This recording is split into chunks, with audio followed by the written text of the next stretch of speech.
goes another 20-year-old. Holy shit, I hate those guys. Gotta hate 20-year-olds. Fuck these guys. Somebody help these 20-year-olds. It's time to figure it out, Ricky. Touch me. Don't touch me. Don't fucking touch me. So, first, I passed through the 7 levels of the candy cane forest, through the sea of swirly twirly gumdrops, and then I walked through the Lincoln Tunnel. Who am I? Santa Claus? What? Elf? Yes, Will Ferrell, Elf, dude. That's like a classic It's the Christmas movie. holidays. Will Ferrell, Elf? Yeah, Yeah, okay. come on. Because it's the Not a big elf holidays. guy? Not a big elf guy? I mean, yeah, I am. I like it. Well, it doesn't sound like it, all right? Because we're on too many jams. Show but all things 20-year-old. With help from friends, experts, and our own personal experiences, we hope to shed some light on those things that leave our age group lost and confused. Today we have a very special guest. And I mean special, if you know what I mean. Like special. Very, very I don't think you're special allowed to guest. say that anymore. I mean, I'm just saying he's special. You can do the math. And his name's Adam Seaborn. Top. Adam Seaborn. And, let me emphasize how special he is. And I just wanted to say before we get into his episode, we're just going to have fun today. We didn't tell him how this goes or what to do or what to prep. But you know what? We never really do that with our guests. Yeah, well, I was just giving him a little bit of a comfort thing there. So, yeah. Good. I'm ready to go here. But before we get into his episode, just want to give a shout out to True History. We will be drinking their 12 Swans. It's an IPA. It looks festive, but this is a year-round brew. Okay? Yeah. It does look This festive. is their second beer that they released, and it is just as good as the Farmer in the Sky. It's my favorite, actually. Oh, is it? Yeah, this is my favorite, and they just dropped off 2 pallets of it, so we'll be drinking this 2 pallets. for the next It's foreseeable. brewed by another fantastic Adam, one of the Adams. Ah, out there. one of the Adams Adam of this Shire. world. Yes. Boys. Shout out Adam. Shout out all the Adams out there. Adam actually told me to say "fuck you" before this started. Yeah. It's an inside joke amongst us Adams. Oh, okay. you wouldn't get. Should I crack this thing or what? Yeah, Classic crack it and Adam. have a sip. While we introduce our second sponsor, Wrist and Rye. I'm wearing it, Jams 15. You can still squeak in a Christmas gift. There's still time. If you're listening to this on Tuesday the 17th, you can still get it in there. But otherwise, True History is available in most LCBOs Toronto-wide. You want to know a little bit more, go on the LCBO website or follow at True History Brewing. And I would like to announce our most recent sponsor Well, as well. I don't think we should announce it. No, just let's just say if you like my haircut right now, Robbie and I might be acquiring a new partnership of style. Yes. Okay. Hair trimming. We'll Let's just leave say it that. at- Save that for the new year. No free ads. For the new year. Okay. No free ads. No free ads. But That without works. further ado, I'm gonna pour my beer because I can't talk and pour. Okay. Robbie, We'll carry if you you. want, if you Without yeah. further ado, we have Adam Seaborn. What's going on, guys? Thanks for having me on. And to further your comments you were making earlier, Adam doesn't really need any prep. He's always firing. He's always firing the good stuff. So, I'm ready to bring it. I've actually been thinking about this all day, and I was like, "What do I?" So I was thinking what about. kind I of was like, thoughts? I was like, so first of all, I know you guys have been doing the podcast. What episode number is this? okay, so this got to be 50 or so? No, this is- More? we're closing in on Oh, 80. closing in on 80. Okay. Yeah. Okay. So getting over to I feel like 100 is like the benchmark. Yeah, I think If you know 100th 100, you're good to episode. I've been thinking about this actually. I want to do like a party or something That's a with good all idea. of our guests that we've had. You should on like the- get some studio space Holy where you can shit. get like a bunch of people in. You We need, do have like, that studio 5 or space. 6 mics. Leo could probably hook it up. Yeah, That'd be sweet. exactly. Should we cheers? I mean, let's cheers, boys. Yeah. Cheers. I'm actually super. Cheers. These are nice. Cheers. Yeah, I'm actually super curious on how tight you and Robbie are. How tight Robbie and I am? Yeah. We've known each other since my first year at camp. Yeah, like probably since we were really little kids. 2002. Yeah. Or so. I remember you were in Patty Scase's cabin number 4. Yeah, buddy. When I was in Almo's 2002 number 2. probably. Yeah. In 2002, my first year at camp. Yeah. Kilku camp. Yeah, but then all the way like up and through, we were both staff members there. Like you probably were there for what, 12, Yeah, 13, like we were 14 probably literally years. there for like 12 plus summers at the same time. So you guys Yeah. are like tight. but I wouldn't say that we're that personally one-on-one. Don't take this the wrong way, but we're not one-on-one that tight. Like No, I Robbie agree and with I have that. probably never gotten lunch, the two of us, Mm. but we've certainly hung out in groups Can I say many times. I don't recommend getting lunch. No, with him. Just Yeah, from I- insider I wouldn't either. experience. Shit lunch guy. The guy asks what's in the sauce. I hate a bad lunch guy. Asks about ingredients. Is he actually a bad line? Or you just give him a hard most time? most indecisive menu picker. Just asks That's a lot actually of questions. What she likes Okay. is something good. Okay, that's like a top. This is one of my biggest pet peeves. If you like can't figure out the menu like within like a minute and a half, Yeah, like, I'm with you. Most places it's the same shit. Fuck, I'm gonna have to get And, my like, shit you together gotta, to have okay. lunch. And you want to know my favorite thing is, and this might I might be the weird guy here, but when I look at the menu and I make my choice, Yeah. that's my choice. And if they bring it out and it's not that good, I eat it. Yeah, 100. I'm the exact same. I just eat it and I make a mental note. Not this to place get it sucks, next time? Never coming Yeah. back here again. I will never complain. I never go back. I will not ask for like. I just can't deal with that. shit. Robbie's got a bit more of a I guess I just like want it to be perfect. so the he first sends time. it back. Do you have dietary restrictions that are No, holding you no, back? I got 'Cause no that, diet. I'll eat kinda have some anything. empathy for, but that's But you know, part of the hate reason I that. ask questions is sometimes if I get rushed to order something, I'll like while I've got a couple menu items percolating in my head, I'll ask questions so I can just like further decide of which one Yeah. that I Yeah, want. And I sit there on the other side of the table, I hate that. fuming, Yeah, I can only absolutely imagine. fuming. I And can then really only imagine that. yeah, and you're like, oh, what side should I get? Should I get the salad, the fries, the sweet potato? Oh, there's a fruit medley, or a vegetable medley. Yeah, what's in that? Carrots. Yeah, Okay. Oh, yeah. what's the sauce? I'm like, get the fucking salad with balsamic. I know what you're gonna order. Yeah, No, that's, no, but you know what? One thing I've tried to do more recently is if you're at a spot like that's known for something, I just like go for that. okay. you know? That's like the easy. That- and- that's the and low that's hanging ki- fruit. that's kind thing. of You the just move. get like whatever they're good at. Like that's Yeah. normally what I'll do. I'll just be like, "What are you guys known for?" I just order that. Or like most menus, it's pretty fucking obvious what they're good at, so you just do that. No, don't wanna go I'm- off the menu. I'm with you, but that was a little bit of an exaggeration. It's Should I not. put my sunglasses on? I'm feeling like Yeah. you guys are like cool. I'm like, should I try it? Oh, out? I mean, like Yeah, we're, I get in It's there. like you guys are like rock stars. we're and I'm just, like, naturally I rock got a stars. fucking sweater vest on, so it's a little tough. But how's that? Better? Yeah, a lot I better. can't like see. Does way that look better. okay? Does it look better? Okay. 100%. Feeling a little polarized. bit better. I don't know. What is that? Yeah, I don't know. How would I be able to tell? Polarized. If you look at something that has a glare on it, like a window Look at that shield, screen. Yeah. in the sun. Can you see the screen there? The computer screen? Like Yeah. these ones are Tilt it up polarized. a little bit. Yeah. Can you still see it from yeah, every yeah, yeah. angle? Not polarized. Not polarized. Not Okay. polarized. Got it. Yeah, these are poor people's sunglasses. Yeah. No, I got these on Kijiji. Okay, I was talking to the guy at the store about what polarized means, and I thought it was some fancy dancy shit too, right? Because I'm like, of course I want polarized. He explained that polarized, and he might be an idiot. So like, What store? where did I get these, Rob? On Queen there. Those look legit. It's called Zane, I think. Zane, was it Zane? I Yeah. think it's called Zane. Yeah. He said polarized was just they have sun protection from rays coming up from the bottom. So like reflections off water or like stuff like that. Yeah, that's the coolest. If you look at water, Yeah, and there's like yeah, glare yeah, on it, you yeah. can see through. Because most sunnies, I guess, have protection from like, straight on and up. But Yeah. polarized hits you with that coming from below shit. So unless you're spending a lot of time on the ocean and the waters, which I know stranger I to. spent a ton of time in the ocean. You know should, me. but like I mean, us landlocked losers. Yeah, well, Seaborn, right? Like, Yeah, it's a no-brainer. You're like, what do you think? These are all Not things landborne. we want to get into. You're a bit of a seaman, Yeah, I suppose. Yeah, I am. but we can get into that. Let's Yeah. just start.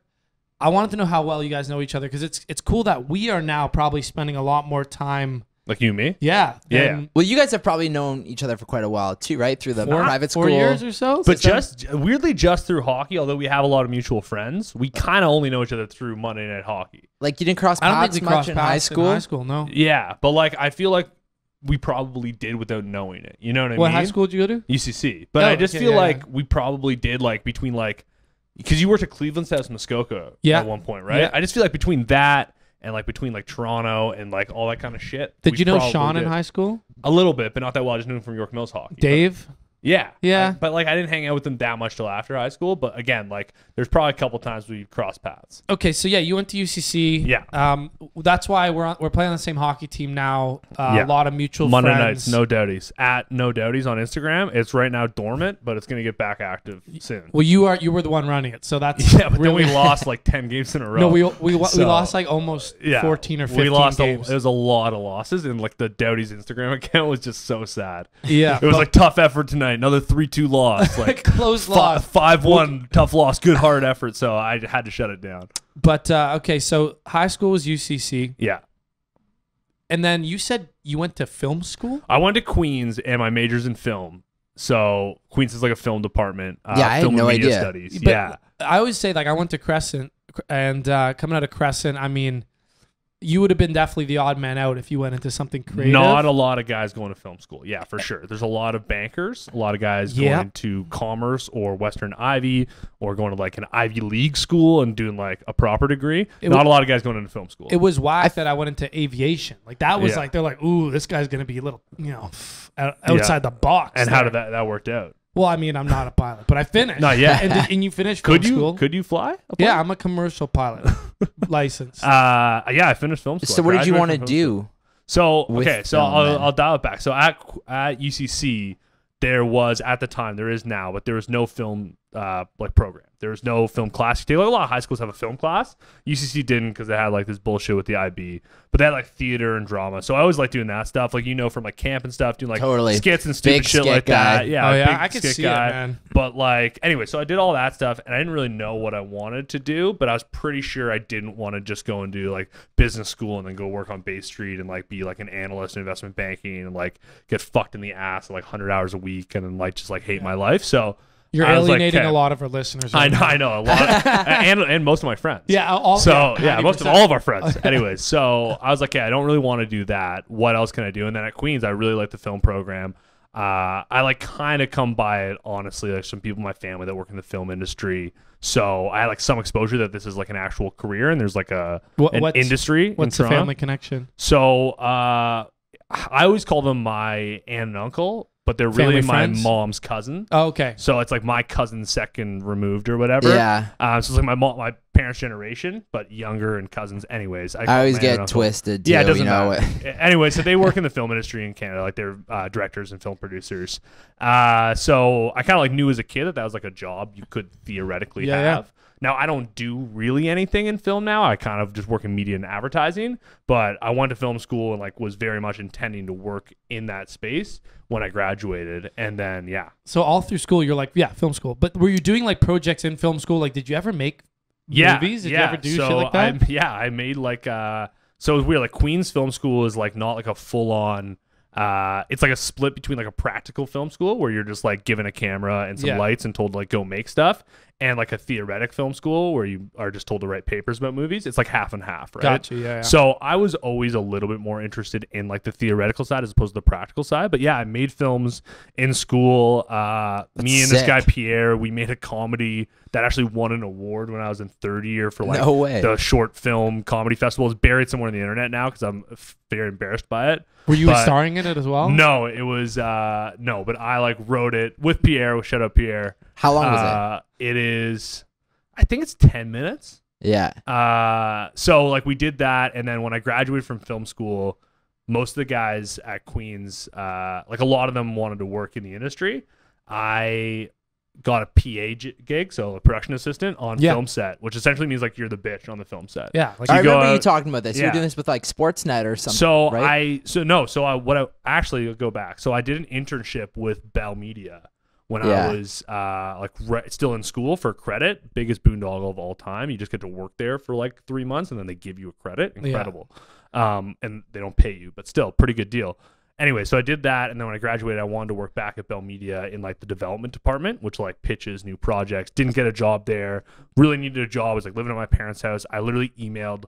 There's like a list online of like every film production because Toronto's like a huge production hub, right? So every film production that's going on in the city, across the province, there's literally a list of everything that's going on because there's tax credits associated to it and just names of people involved. And I just fucking called and emailed all of them. I was like, hey, I'm ready to film school. I'll work for fucking nothing. I just want to like get some experience because everyone told me you just got to get some experience. Eventually, someone responded to my email. I wish I had the email still. I literally said like, I will work for free, which this woman, Susan, responded to me and she's like, hey, thanks for your email. You should never offer to work for free in this industry because there's people that'll take advantage of you. Yeah. But do you want to come in for an interview? And I was like, okay, like she was the only person that got back to me, right? Yeah. So I go in, and it was at a studio called Epitome Pictures, and they're known for Degrassi. So it's like the studio where Degrassi shot and a bunch of other kid shows. Drake. Drake, shout out Drake. Anyways, Aubrey. Oh, Aubrey. Yeah. As he's known there. Anyway, so I go there and it was so fucked. I go in there for an interview. I'm like, right out of film school, like, hey, I don't know anything, but like I'll work for nothing, and like I want to learn all this kind of stuff. It doesn't matter how long the day is. And she's like, okay, I like you, whatever. I'm gonna pay you. Here's like the pay. It's like less than minimum wage or whatever it was. It's like non-union gig. Yeah. And then she's like, I was like, okay, like when do you need me to start? She's like, okay, I need you to start next Monday. This was like on like a Tuesday or whatever. But she's like, don't say anything on your way out of here because I got to fire one of my other PAs that you're replacing. And I was like, oh, fuck. So I literally walked by the 2 desks and there was 2 like office PAs in there. And like one of them got fired. And I was like, fucking. And you were in I next took Monday. this guy job like the next Monday. And I was like, I remember her sitting here and she's like, yeah, I got to fire this guy. And I was like, oh, she's like, yeah, he's just been here too long. Got a little complacent. I need some fresh blood. And I was like, oh, fuck. So like introduction. Like, do you want to do it? To the introduction to the business. I was like, okay. So essentially you're just like the gopher. So I PA'd for like a year, and literally you like go on set. So I was in the office as well. You just like do any kind of bitch work. So like literally every single day I'd print scripts and like fucking staple them. That's an hour right there. Like Printing, you weren't even at 75 scripts, like printing them, stapling them. There's like an office next to the set, then bringing them to set. And like one of the things I had to figure out how to do is like you take a full size script and you like format it with the Xerox machine. So it's like half page and like rotated. And then you take the big paper slicer and you slice it so that people get like mini pocket versions. That's like a whole day right That's there. about as complex. Impressive. That was about as complex. And as how well. many, when you're stapling them together, how many sheets could you do with one staple? That's a really good question. So that's actually a fantastic question. So I fucking at first, so many good stories from this place. I learned like the hard way so many times how not to do stuff. Like first of all, I was stapling it by hand, and then like maybe a week into it, the other girl who I worked with, this girl Charlotte, was like, hey, the photocopier has a stapler built into it, right? And I was like, what? Whoa. She's like, yeah, there's a feature where like it'll like it's like a fucking $100,000 photocopier. Yeah. Because like they print like tens of thousands of sheets a week, so like it literally does all the stapling and hole punching for you. So that was like a good learning curve. All sorts of shit like that. So we're giving a lot of Nice. training, eh? No, zero training, but they pay you, so it's like a contract gig, and the way it works in like the production industry, because everyone there's like essentially like a mercenary, like anyone working on crew, like they like don't have a loyalty to anyone. They just like come in. You got a lighting guy, he's in for like a couple days, and the accounting department just cuts checks and pays people weekly. So at the end of the week, you literally just go by the accounting department. They have an envelope with your name on it. It's like being a union dock worker, and they just hand you your check for the Love week. it. So it's actually not bad when you're like right out of school because they don't take any taxes off. Nice, because they want you to report it. They reply on like that's on you to do your taxes. So I was getting paid like no tax gonna take it off my paycheck, getting paid weekly, and I think I was getting like $150 a day, 5 days a week. Not bad money, Not at all. and they paid for. They actually gave me a car because I had to do a lot of driving for the job too. Yeah. And I could drive to and from work as well with it, and they cover the gas and shit. And like a lot of times, like another thing I had to do is just like bullshit errands, and like at the end of the day, I'd have to take all the. I had to take all the tapes, like everything that they filmed that day, which is like probably like, tens of thousands of dollars worth of material. Cause like if they got to get all those people to come back, that fucks up. You're pretty much toast. Yes. And I had to drive that downtown to a place called Technicolor. So like they gave me a car to do that. But then I'm driving like a bunch of Pelican cases in the trunk of this car driving down. Anyways, it was a pretty good gig. I did it for a year, but like it's a tough sled. So going back a So that little was bit my film degree. to the Dude, that's wild though. Yeah, it was really fucking fun, I will say. to the film program. Mhm. The people that did take more seriously, I guess, like Your logos out here. like the practical side of filming and stuff. Yeah. What was their kind of trajectory into the film world? Yeah. afterwards? So there's like a number of people you could just tell that they're like film people, right? So some of them like independent film people. One of them was like this one guy. I don't know what he's doing now, but he's super into like YouTube. I think he's got a YouTube channel now. It's like actually pretty successful. Yeah. He's pretty ahead of the curve when we were still in school on YouTube. Like no one was making money on it yet, really. A couple guys are like independent videographers and just like have their own video business. And their guy runs his own company, Mini Fridge Media. If you ever need any production work done, Cool. this guy actually will do it on the cheap. Andrew Osborne, great guy. He essentially like he wants to be. Do you know him? Anyways, he wants to be a director. Do you know him? And No, like the best way to be a director is just to start directing shit, right? So he just like started up a website, calls like companies, whatever. Hey, do you guys need a corporate training video made? Do you guys need a commercial shot? And like I'll do it for like nothing, right? Yeah. Some I like guys that are name. producers. Yeah, Mini Fridge Media. It's pretty good. Yeah. Like the idea is like college, mini fridge like type low budget, but it's like looks good. Anyways, it's cool. So yeah, a lot of guys doing that, and then a lot of people honestly not working in film and media, and then a lot of people working in the advertising business, which is where like like I ended up, Mm-hmm. because there's like the advertising business is like a big time catch all for like people who thought they were going to be actors, didn't work out. Thought they were going to be like directors or like creatives, didn't work out, or like still want to be creatives and they're like, oh, I'm a copywriter, I'm gonna write this like sick Cheerios They're ad. like the Oh, that's teachers. interesting. It's They're like the like teachers of the creative world. yeah, it's like how like a failed Yeah. athlete becomes like a trainer at a Yeah, gym yeah, yeah. or like becomes a gym teacher. It's like that kind of thing for like the failed, like if you couldn't actually hack in like the real creative world, you end up going to, this is like really trashing people in the industry. Yeah, no, but I don't give a like shit. it. But Inflammatory it's like stuff. people who like didn't really like, you know, like honestly, I don't know. Maybe I'm wrong, but I don't think anyone in like film school, and like Queens does not have like the best film school. Don't get me wrong. There's a lot of other like better programs. Yeah. But I don't think anyone in film school is sitting there like, man, I can't wait to shoot this like sick Kleenex ad. You know, like no one wants to do that. People want to like shoot like the next like Scorsese movie. You know, like all these people want to be like a legit filmmaker, but like it's- a lot of them end up because like there's money in advertising and there's all these ad agencies out there that'll, you know, they don't pay you very well, but they'll hire like a 22-year-old kid to be a copywriter for like Loblaws or for like, you know, Yeah. whatever beer brand. And like you kind of get to learn some stuff. You get paid. You get to be on set. You get to shoot a commercial. And like some of these commercial directors, they make No, a they ton make of money. Like in they terms make a ton of of money. failed, like when you say failed, you more just mean like Yeah, like failed on being the creatively 1%, failed. 0.1% of Yeah. all directors that get to actually be a working, paid, like For sure. creative. Whereas like Yeah. teaching or being in Almost- advertising, well-paid gig, Yeah. great gig. Yeah, Yeah. not Don't a bad get me gig. wrong, but- And like there are actually no joke a lot of successful filmmakers who actually got their start in advertising because that's Yeah. where you can make some money, you can get some budget to actually Mm-hmm. shoot something cool and then transition. So like Michael Bay famously started in advertising.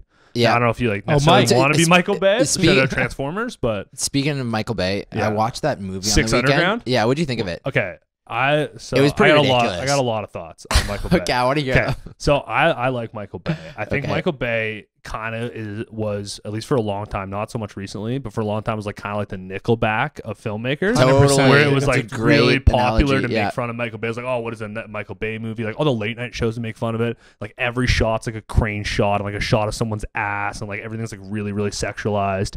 But that being said, like he actually has made some like pretty sick movies. Like the first couple Transformers movies were ahead of their time. They're really dope. Yeah. They like I watched he the whole did, like, franchise. He did like 8 of them, and like a lot of them sucked. But the first couple were like pretty cool with Shia LaBeouf. Yeah. And then like this new one, Six Underground. Like Netflix doesn't release this shit, but they must have paid him so much money. Like you watched it. I don't know if anybody else watched it. Yeah. I haven't watched The it. first like I'd say the first 20 minutes, it's like a The car first ch- 20 minutes is the opening scene. the Longest first, okay, opening yeah, the scene first I've 20 ever minutes, it's seen. like a cold open car chase with like probably like it feels like there's probably $50 million worth of explosions in the. It's like insanity. It's insane. You gotta It's watch like, it, Trav. And like so like love it's that. so comical. Like not to be like a film guy, but like like Tarantino's movies are like there's like a lot of like Gore. aggressive blood splatter. Yeah. Like Michael Bay, it's like aggressive explosions. Right? Yeah, It's oh, like yeah. a Yeah, car like skids into a corner, Yeah. and like instead of just like skidding to a stop, it like does like 10 flips and explodes in the air. It's It, pretty like dope. makes a Kinda hot dope. dog And stand then on top of explodes. that, Yeah. there's so many cheesy one-liners. Oh, yeah. to So- fill in the blanks. So like and like it's not like I don't think like Michael Bay's trying to be like high art, and I kind of feel that way. Tying it back to Nickelback, same thing. But like, listen, like some Nickelback songs, like there's a reason that they're like so popular. It's like top radio music. Like totally. yeah, You know no what? one's gonna sit here and tell me that those guys like are fucking innovative, but at the same time, like some of those songs slap. I saw a And, video like a of Michael John, Bay movie sometimes is dope. I agree. I yeah. saw a video of John Mayer giving Nickelback props. I saw that too. I was Yeah, watching man. that with you. Yeah. Nickelback's dope. It was like they're like, what's an artist that you think is like kind of like Oh, it was on Hot Ones. Did you watch Was it? Hot Ones? Yeah, shout out Sean Evans. Yeah. Yeah. If you're watching this, Sean Evans, you And- should have these guys on Hot Ones. Oh man, I That'd be a cannot, huge dude. pull. Wicked. Dude, you're indigestion. Are I you know. I kidding got me? terrible heartburn. That just wouldn't go over And I'm well. just not a spice guy. Like I have a little sriracha, and I'm like, ooh. So I did the Hot Ones. So because you can order those okay, kits. so Hot Oh, Ones. this is big. So this guy Sean Evans, legit Complex Magazine, and this I actually want to get into asking you guys some questions about the podcast and everything. So Sean Evans, for those people that don't know, right, started Hot Ones years ago on YouTube. It's like Complex Magazine where he worked for, like trying to do like a digital extension, which every company is trying to do. Yeah. He like comes up with a pretty, I think, genius format. If you work at the first couple, which are on YouTube, they're like terribly shot, like worse lighting than we have right now. And did you just have And, like like, friends pretty on there bad and lighting. stuff? No, we had so like they get rappers into Complex magazine, Yeah. to like do interviews with Complex, and then they're like, hey, we want to like build it our digital like video brand. Anyway, so he got a couple rappers on. I don't know who for the first couple, right? Anyways, Sean Evans now, like obviously Hot One's one of the biggest YouTube channels. They got picked up, Complex got picked up in Canada by Chorus, and they air Hot Ones after SNL on Global now on No broadcast shit. TV. Damn. Anyway, That's Web crazy. Series. Which is crazy. This guy out of nowhere. So Yeah. part of my job working in the media industry, like we're a client of Chorus's. A lot of our clients buy media time of Chorus. One of like the promo things they do, which I thought was pretty cool because normally the stuff that they do is pretty shit. Is they came in and they did like a Hot Ones challenge with like my office. Love it. We like they had the actual sauces there, like they tossed them. We did them all. Not gonna lie, a couple of the sauces are so fucked. Like I've watched the show before, and you see people like cringing. And you're like, oh, it's celebrity. Like No, man. you know, I had like the bomb Beyond Insanity, the bomb, yeah. like whatever Yeah. one that was. It's like I was like crying. I was sitting there. I was like so No tough. way. Yeah, but it was very fun. It was very cool. It's Hot crazy. Ones legit. Yeah, when you're watching it. No, Because, I think they do well. yeah, they do well, but you can see how they're like very distracted near the end. He's asking all these pressing questions, and they're trying not to like focus on how their mouth is It just burning totally up. it does fuck with your like fogs your brain up. You know how they do like on big shows like Walking Dead Aftermath after show or like Yeah.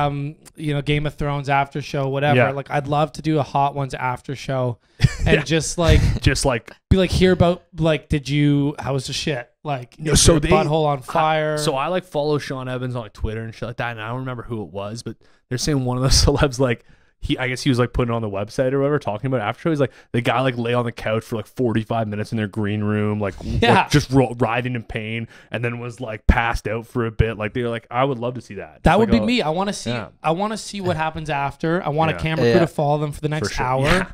Well, even like for like if you eat like not to get too graphic, but if you eat like a lot of really spicy food, it's really on the way out where you're in trouble. That's right? the scariest So it's part. like, but that can take 24 plus hours, right? So you could be like the next afternoon.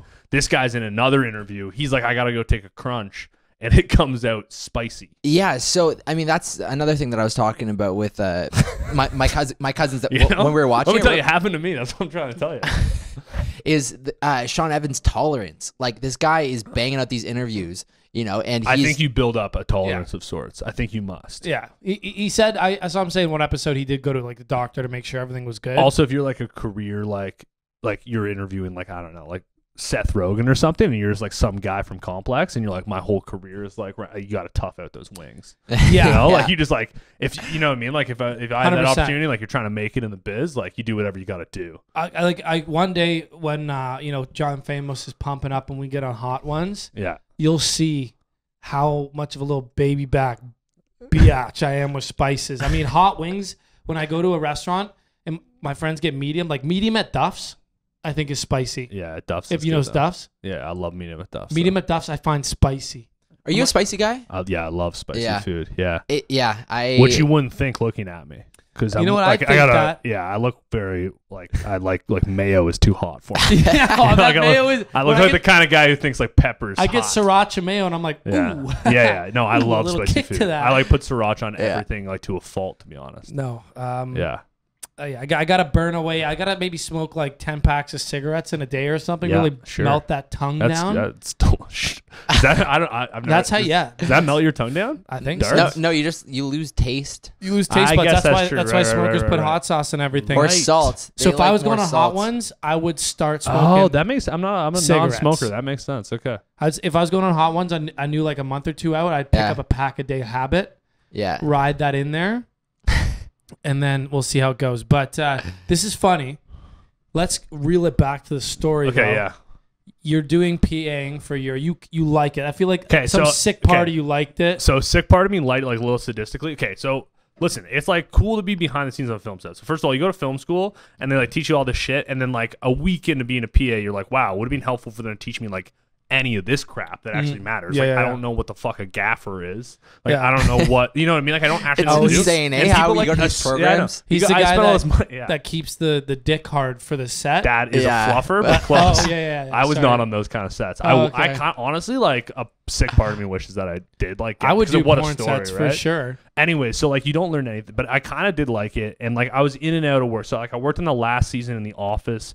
of like an old, like the fucking latest season of Degrassi or whatever. And then I like didn't have a job for a week because like when they don't have like when they're not shooting, like you're just like go home, right? Yeah. And then they shot some like small show called Disorderly, or We Are Disorderly, which is like some former Degrassi people wrote. It's like a comedy. It was pretty funny. It's like sketch comedy. These guys like pretty much bootstrapped it. We're doing it for nothing. We're trying to sell it to Funny or Die. Yeah. And that, because like they couldn't afford like a real crew, they like got me on as like Something bigger. I was a PA, but normally there's like, so normally like the hierarchy kind of on a set is like you wouldn't think this, but the first assistant director, so the first AD is in charge of everything. Okay. They're like the quarterback. They run the whole thing. The director is like theoretically in front of them, but the director is like worried about directing. The first AD like runs the ship. So like they tell everyone what time shit starts. They yell at people when they're late. They like tell lighting. Like they like run the show. They're like the conductor. And then the first AD, normally there's a second AD, and the second AD does all the bitch work for the first AD, like printing out schedules, like calling people, like, oh shit, we need like another like lighting electrician Another tomorrow. fluffer. You call someone, we need a new fluffer, all that kind of stuff. And then below that, on some sets you'll have a third AD, and the third AD is really just like the bitch beyond bitches, and he runs the PAs. And Oh, so you're like bottom. The PAs are like bottom. below the scum. So like the PAs are like, hey, we need coffee. Like we need to move that truck from here to here. We need like, you need to stand outside this door and tell people to be quiet for 3 hours. Like that's the PA gig. So because this thing was so low budget, they didn't have like the budget for like a fucking PA. So you're basically like, so I got like to actually be like more involved with the first AD. Yeah. Like one of the things I did was like he handed me the keys to his car. I was like, go move my car, right? Like that's the kind of shit. Like great experience. great You experience. know, like Yeah, but it's really a little old racking school it like up. that. Anyway, so I got like good experience on that, but I kind of was like, okay, what am I gonna do? Like PA forever? And then the guys I PA with, a lot of cool guys and girls, like, you know, during lunch or whatever when you're shooting the shit, a lot of standing around time to be like, hey, so like, what do you want to do? Like, hey, I wrote this script. Hey, like,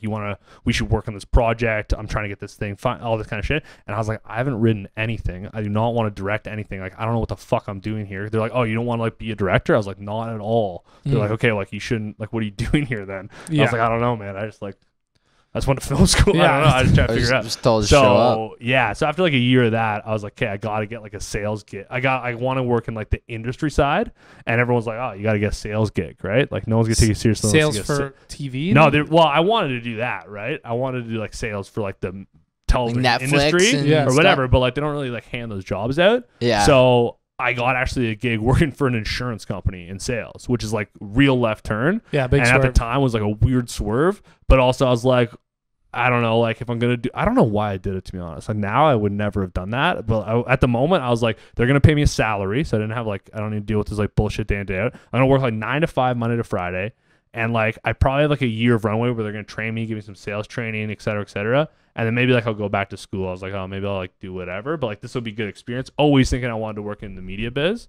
So I spent a year working in insurance, which is kind of like, that's a bit of a write-off. Don't really remember it. Yeah. You like blacked out for the whole year? Pretty much. Oh my God, I would mail it in. So I had to work up in Markham. I would drive up to Markham every day and like just do nothing. Cause like the targets were pretty low for this, for this insurance sales gig. So like, I know like the first couple of months I figured out that like I could just do enough to like cover my salary, which is like not a lot of money, and like make a little bit of bonus if I worked like half the time. The rest of the time I do whatever. So I'd go for lunch every day. I'd like leave early, like just work from home, like just dumb shit.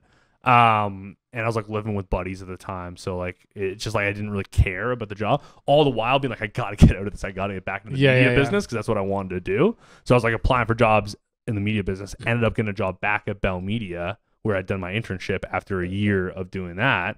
And they're like, oh, this guy's got sales experience. And like, boom, I got a job, which was like super lucky, to be honest. There's probably like a couple hundred people apply for this job that I got. And like, I have no You had a idea very where to pick unique me. background of Yeah. film school, PAing, sales. Yeah, they're like they're like, yeah, this guy went to film school. He like gets like the media business, I guess. Not that I did. And then they're like, and he's got a sales background. I could like lie on my resume or like exaggerate my resume and be like, I hit a quota of this amount, and like they like that in a sales job. So I ended up getting a gig at Bell, and yeah. And the rest is history. And then I worked at Bell for 3 years and actually just left Bell this summer and joined a small media company that's like in the same industry, still buying and selling media, but like a smaller company, more family run situation. But yeah, kind of the rest is history. Just give like the basic gist of buying, selling media. Okay, yeah. So I'll give you like the Coles notes. Okay, so Think about like all the media in Canada, and when I think about media, I'm talking about like broadcast media, so television, radio, outdoor billboards that you see, and then like stuff online, Facebook, Google, all that kind of shit, right? So generally vendors, so that would be like a Bell Media, so like all the TV stations, CTV and TSN and all that kind of shit, or like Chorus, like Global, or the CBC or Rogers, they have airtime available, right? Across television and radio, and they also own billboards, like the billboard companies that you see.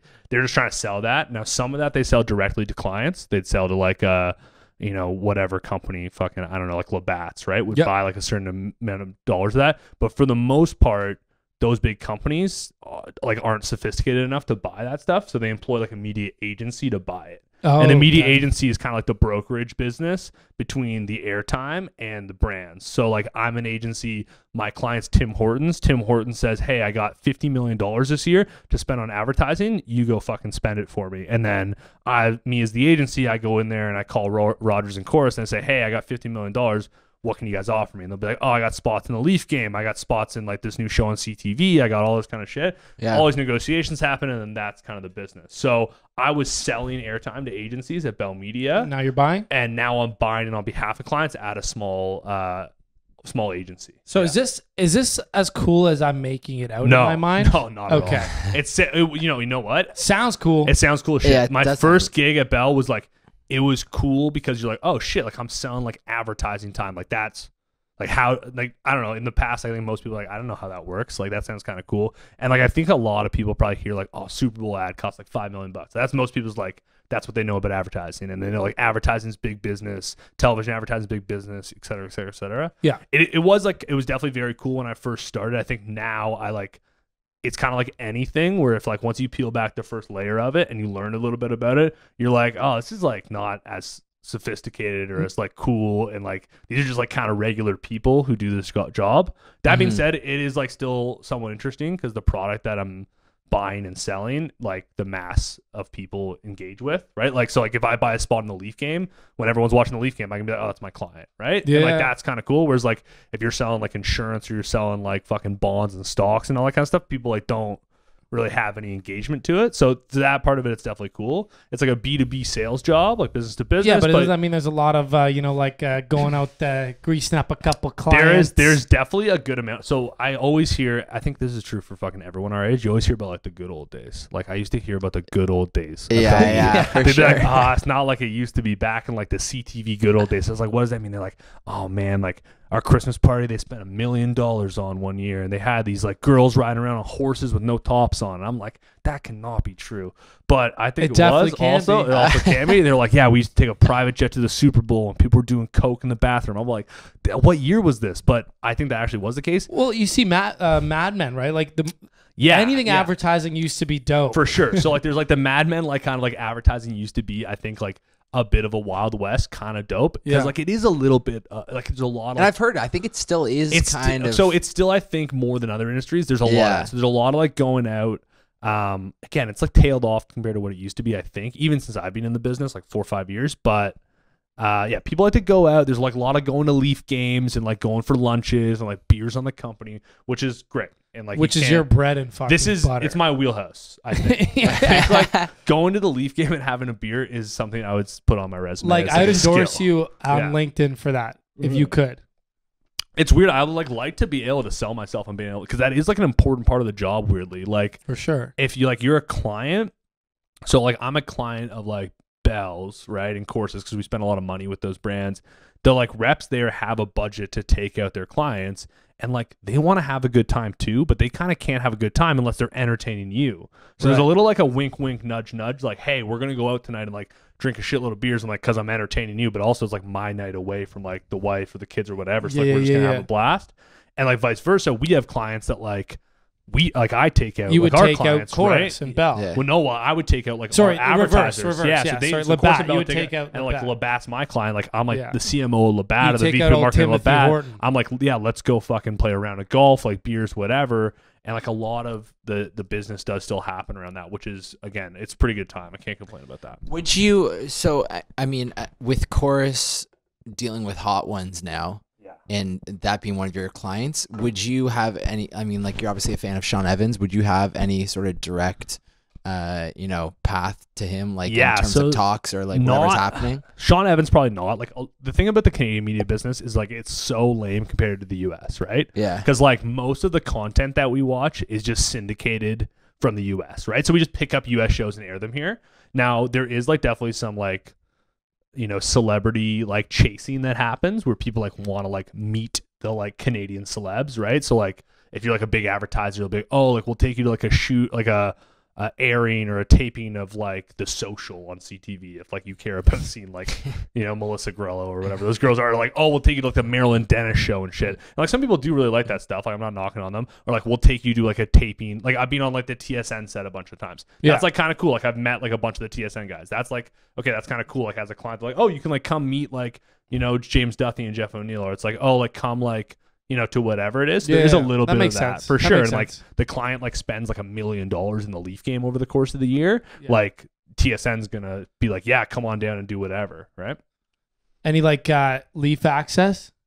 I've gone to like a lot of games on company dollar, but never met the boys. I have not. I will say that like I know people have in the industry. I know that I certainly haven't. But there's definitely that kind of, you gotta climb the ladder. You gotta get higher with the ladder. Well, I will say like none of our clients are big enough to warrant that kind of stuff. So speaking of the ladder, though, yeah, you think this is your path? You think this is your ladder? What a question. I don't know. It's a good question. So my current role I kind of fell ass backwards into, to be honest.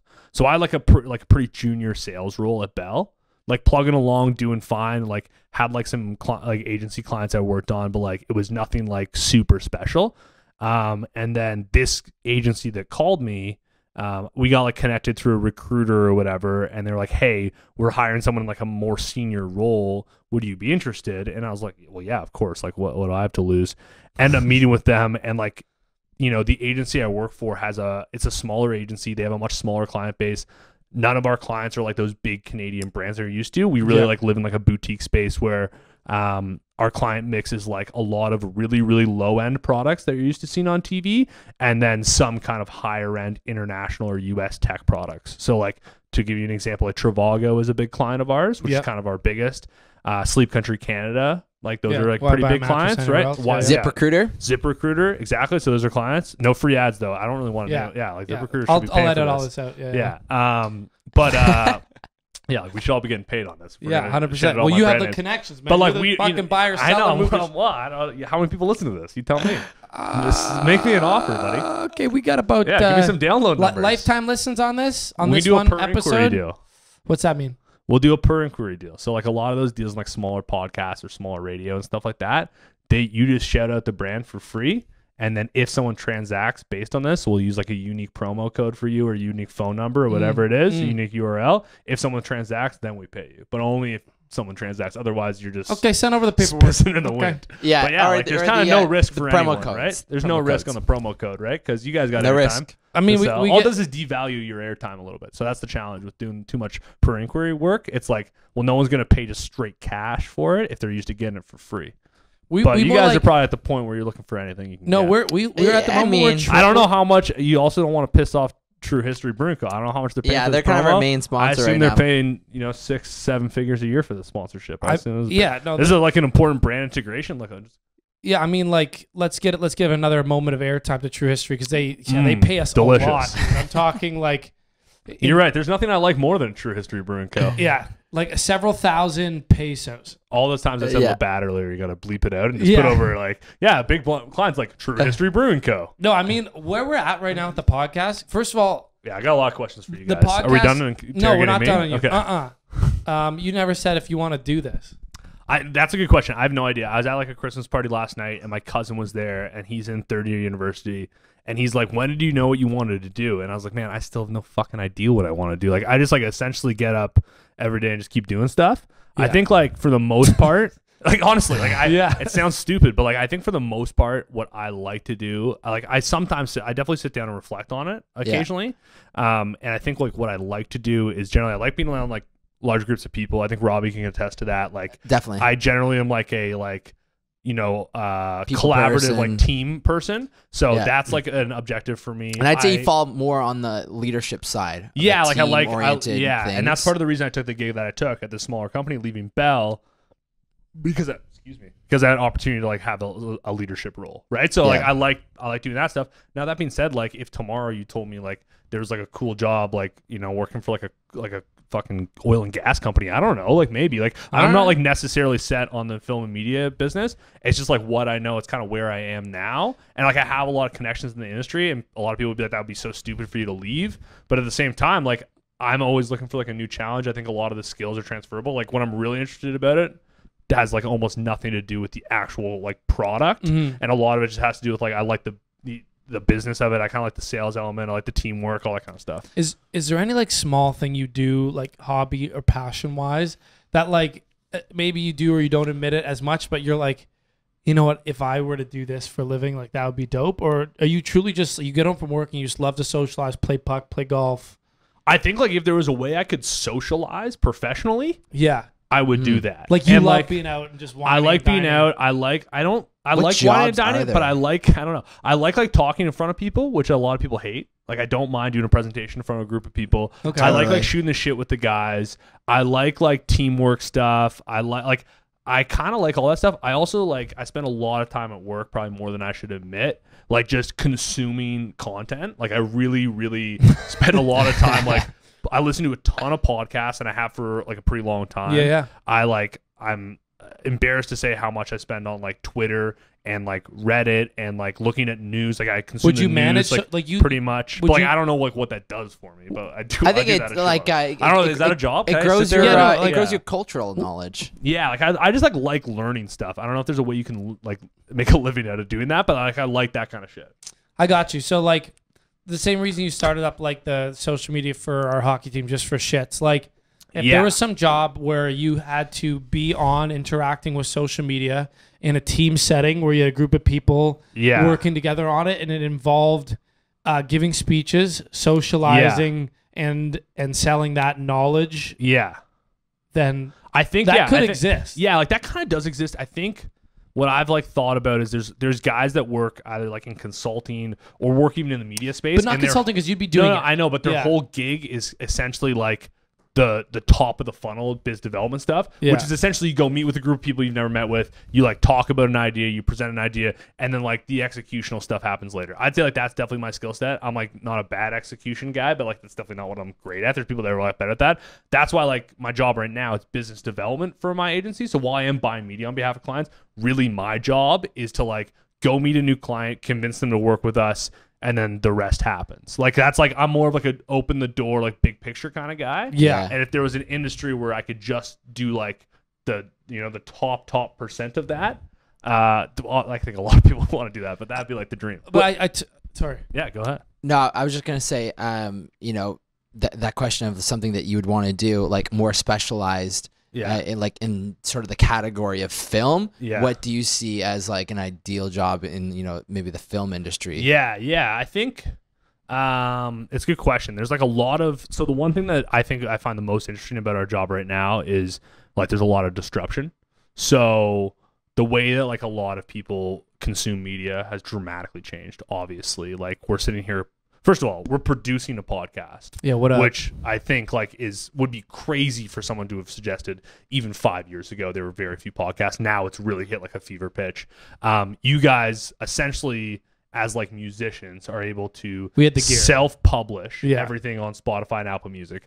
I'm able to consume it pretty frictionlessly, like without having to like. There's almost no third parties involved besides technology. So I think like what I find interesting right now is like all those changing habits. So like whether it's stuff through Netflix compared to like broadcast TV and like appointment viewing, like terrestrial radio versus podcasting or like on demand music, anything that's like, on kind of the future. Like I spend a lot of time, reading and going to conferences about like the future of media and like what it's going to look like in 2029 or like 10 years from now. And I find that stuff pretty interesting. I think like if you look back at the prognosticating about 2019 and 2009, a lot of it was pretty wrong. Like a lot of people didn't really get where things were going. Like no one believed that Netflix would be in like almost 70% of households in the US. Like it's crazy, right? Like no one expected that. We're perfect examples. If I had any idea of how powerful the internet media, streaming like YouTube, SoundCloud rappers, people on Spotify, I mean, I would have done this right out of high school. Yeah, so I think I talk about that all the time. It's like if I had really thought about it, I would have, and I don't really like being like the quote unquote person in front of the camera, the influencer, so to speak, but I would have started some kind of following while we were in university for sure. Yeah. I spent so much time in university, like reading a fucking film textbook and like learning how to like set up like 3 points of lighting with a camera that shot fucking film, like not digitally, it shot on film.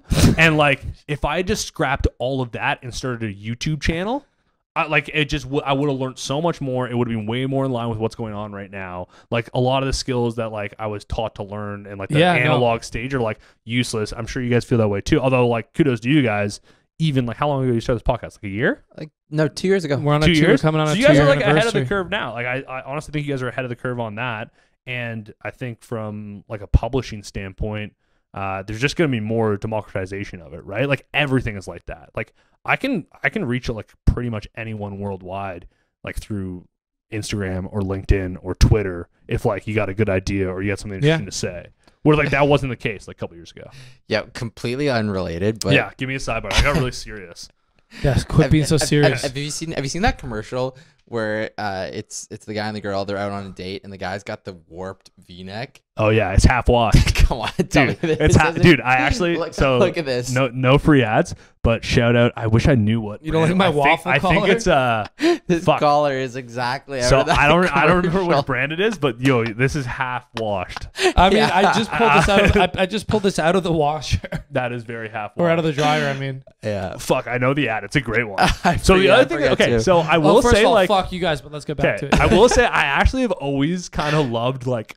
I kind of love the absurdity. I kind of lied earlier saying I don't really care about advertising that much. I do love the absurdity of advertising because, like traditional TV advertising, you got 30 seconds, right? Yeah. Traditionally, you got 30 seconds, and you gotta like sell a whole lot of shit in 30 seconds. You gotta like create an emotion. You gotta like drive someone to like feel something with the ad. It's gotta be memorable. You gotta be able to see it like, you know, dozens of times without really hating it. Some ads, like you don't like them at first, then you love them, then you really hate them after a while, then maybe you love them again. Yeah. Like there's a lot that I think like from growing up we can remember like that like stick in my head. Like this one, immediately I knew what it was, half washed. Like Yeah. I think about an ad that came out more than 10 years ago that you guys probably will not remember, but it was a Harvey's ad and it was like how everyone's got their different type of burger, and it was like just ketchup and mustard, the Gordo burger. Yeah, I and the remember voiceover was "Attaboy Gordo." It's just like the dumbest thing ever, but like that's in my "Attaboy Gordo's" in my brain forever. And there's a lot of ads like that. I think. Dude, you like, give me I a do jingle. like. I mean, like Yeah, like a good. Oh, I love. 800 588 2300 Empire Yeah, there you today. go. Or what about the guys marching down the street? Maker Laker. Yeah, it's Maker a buck Laker. of beer. Give me a Exactly. jingle. It's in the noggin. Yeah. A jingle. I do love a good jingle. I could think is if I were to project what I think you'd be amazing at. Okay. Now that I hear what you like, maybe not, but I mean, I thought you'd be like a great like commercial ideas guy just from. Okay, so I will say I'm a quote unquote business of the industry, the buying and selling, Yeah. like more like the number side of it. But I'm like deep down a little bit of an ideas guy. I always try to shoehorn my ideas in there. You know, like usually there's like creative types that already have their ideas. I like try to get involved. You're like, And they're like, no, this guy's like the sales guy. This guy doesn't know ideas, but like deep down, I think I am a bit of an ideas guy. I like to try I'd give that try to slip him in the back door. You know, Yeah. just try to slide. I'm like, hey, what about we try it this way? You know, like No, we're talking about work. oh, sorry, yeah, Yeah, work. big back door guy. Yeah. If you know what I mean. I do. I absolutely do. That could have been a commercial right there. The back door? Yeah, that's like there's something to that. I mean, I'm just saying that would be like my outsider's perspective because I really only see you in your element. I've never hung out with you not in a big group, yeah. not when you're Except for right now. You're except for right now, not when you're Although we got what? Hundreds of thousands of people listening to this? I and mean, watching? hundreds for sure. Yeah. Yeah. Thousands hundreds we're working or on. thousands, not hundreds, Hundreds of or thousands. thousands. Yeah. But I always see in the hockey dressing room or with the lads, you always got you got some good content. I'm always a fan. I would have I'm happy to hear assumed it. I would have assumed something comedic commercial could be like a natural. I'm going to take that as a compliment. But no, that was a huge insight into what you're doing, the day to day. You're not really bogged down by any sort of nagging feelings of, because you said you don't know what you want to do, but No idea. it doesn't really bog you down. It doesn't really. You're not like I can't- existential about it. Okay, so I'm not, but I do think and like the times I do get existential about it is because like when I realize that like I'm not like that, because I like am pretty privileged, to be honest. Like, Yeah. and like I'm not like the richest guy in the room, but like I don't have any student debt that I'm dealing with. Yeah, Right. I'm like fair. good to go. I don't have any like dependents, right? I don't have like a kid. I don't have like a dog or anything like that. Like realistically, I always think like, okay, like let's just say like tomorrow, like my company fucking just goes out of business. I'm like probably okay for like a while. And then theoretically, I just kind of trust that like, you know, between the guys in the locker room at beer league and like guys I know, I'd probably be able to get a job that at least like pays the rent. Oh, right? for Like sure. I'm just like, I'm not, Totally. you know, I just feel like, and this is maybe like a little cocky or just like a result of like just so far I haven't had very many hardships from like a financial standpoint. Yeah. I don't worry about that because I know that deep down now, like talk to me in like 5 years. If I have like a house and like a kid, I might be like fucking up to like here with Yeah, stress and like yeah, worried yeah. about every dollar. But at the moment, I don't really worry about it too much, which I think is probably healthy. Although sometimes I could probably plan ahead a little better. But I mean, yeah, I kind of just like to roll with the punches. yeah. No, I'm more with you. Yeah. We ask these It's questions. like, well, 'cause you could get hit by a bus tomorrow anyways. So I'm like, who telling you, you cares? can't take it with you. Yeah, you can't take it with you, buddy. That's what my You dad always cannot- you says. can't take it he with treats you. Himself, Yeah. He treats himself these days. Yeah. He's always like, Yeah. can't take it with me. Can't take it with you. You're thinking like, Dad, that's my fucking inheritance. What are you doing? I, Yeah, ca- oh I my can't God. take it with me. Like, what are you doing? I can take it. Yeah, I can take it. Like, don't be spending all this. That's fucking funny. But I wanted to ask you as well because I think it's super cool. But you are a like Cohen, you are a seaman. yeah. Okay. So I got Oh, so, yeah, you're part of his So, boat, aren't you? so Eric Cohen's been on this podcast a number of times. I understand. Yes. Okay. I'm gonna tell you the truth. I haven't listened to any of them. Holy shit! With Eric or in general? No, with Eric. I Okay. listened to all the other ones. I skipped Eric's. Yeah. Yikes. I think if Eric heard that right now, No, I know. Eric doesn't. he'd have listen. something to say. Well, no, we're gonna okay. Let's do a test. No one tell him, Okay. and we'll see if he listens to this, and then he'll let me know. Okay. Or maybe perfect. he'll just be sad. I don't want Eric. Don't be upset. I love you, buddy. But I haven't listened to any of them with Eric. But I do understand from hearing from Mark Wilson and a few other people that he's mentioned our boat a number of times. I mean, like Yes. we mention it a lot, but he definitely doesn't mind talking about it. He likes to bring it up. He likes- Now, I he love likes talking Eric. about it, yeah. and I love our boat. We bought a sailboat a couple years ago, which is like there's no way to say that without sounding like an asshole. So Yep. I'm just powering through that. Well, but there's no way to say its name without sounding like it. well, Bismarck after Bismarck, North Dakota. Okay. One of Okay. the capital of North Dakota. Yeah, Bismarck, sure. North Dakota. Also, Otto von Bismarck. Hmm? Okay, so let me just give you the breakdown of the name because people are gonna all of a sudden I'm gonna get like me too'd here for being a Nazi. Or Well, something like we've that. said Okay, it so twice on his episodes. No Okay. Me Too's. well, no one listens to them. I told you people are gonna listen to this. I'm gonna drive a ton of. Well, I'll Ton put this of on, traffic. I'll put this on my LinkedIn page. Anyways, no. So put it on my TikTok. Yeah, we gotta we're talk gonna about that talk about too. it later. We're talking about that before we started recording. Yeah. This is like that's the pre-show and the after-show. Anyways, we bought a sailboat from some guys that I knew from Kilku Camp, named the Bismarck. Now, for those people that don't know, Otto von Bismarck is kind of like the Sir John A. Macdonald of Germany. He's responsible for the Prussian Empire and the Ottoman Empire, essentially turning it into like modern Germany. Cool. He wore those cool hats with the spike on it. Yeah, You've probably nice, seen nice. characterized. Anyways, the problematic point of it is that during World War II, the Nazis' most famous warship was called the Bismarck. But by the same thing, like you Yeah. like then people driving Mercedes are Nazis. Exactly. So that's what my saying. People are like, oh, you should change the name. First Or of all, Volkswagen. Das Auto. Yeah. So first of all, it's bad luck to change a boat's name. So what do you want to do? That go to sea and die? No thanks. Second of all, Yeah. it's not named after the Nazi boat. It's named after the guy who started the country. I mean, that could be But- argued. The Bismarck famously sunk the hood. Yeah. Or no. The Bismarck. No, the hood sunk the The Bismarck. hood sunk the Bismarck sunk a bunch of other boats. Yeah. And then the British Royal Navy got really pissed off. This is third-hand knowledge. I don't really know this, but I watched It's in a song. I watched World War II in color on Netflix, and this was in Yes, there somewhere. okay. And then the Hood, which is the British Royal Navy, they sunk the Bismarck. Anyways, that's our sailboat. It's about to sink anytime. It's a real piece of shit, but we love it, and it's like it's honestly just the story that I just mentioned right now. That's gotten me through like so many like Sailor awkward chats? parties and like people like, oh, you have a sailboat, and I just say that, and then they get bored and I walk away. It's like a good small talk thing to just It's a be like, good out. yeah, it's a good out. Be like, yeah, anyways, and then you walk away. It's like a good little thing. Yeah, where let it's me like, get another drink. yeah, let me get another. I'll be right exactly. back, and That you usually- never come back. Never. I love doing that. I love just getting out of a conversation. There's like nothing better. Dude, that was the one bad thing about being sober for a year is I never had that out. You were sober for a year? Yeah, I went sober for a year.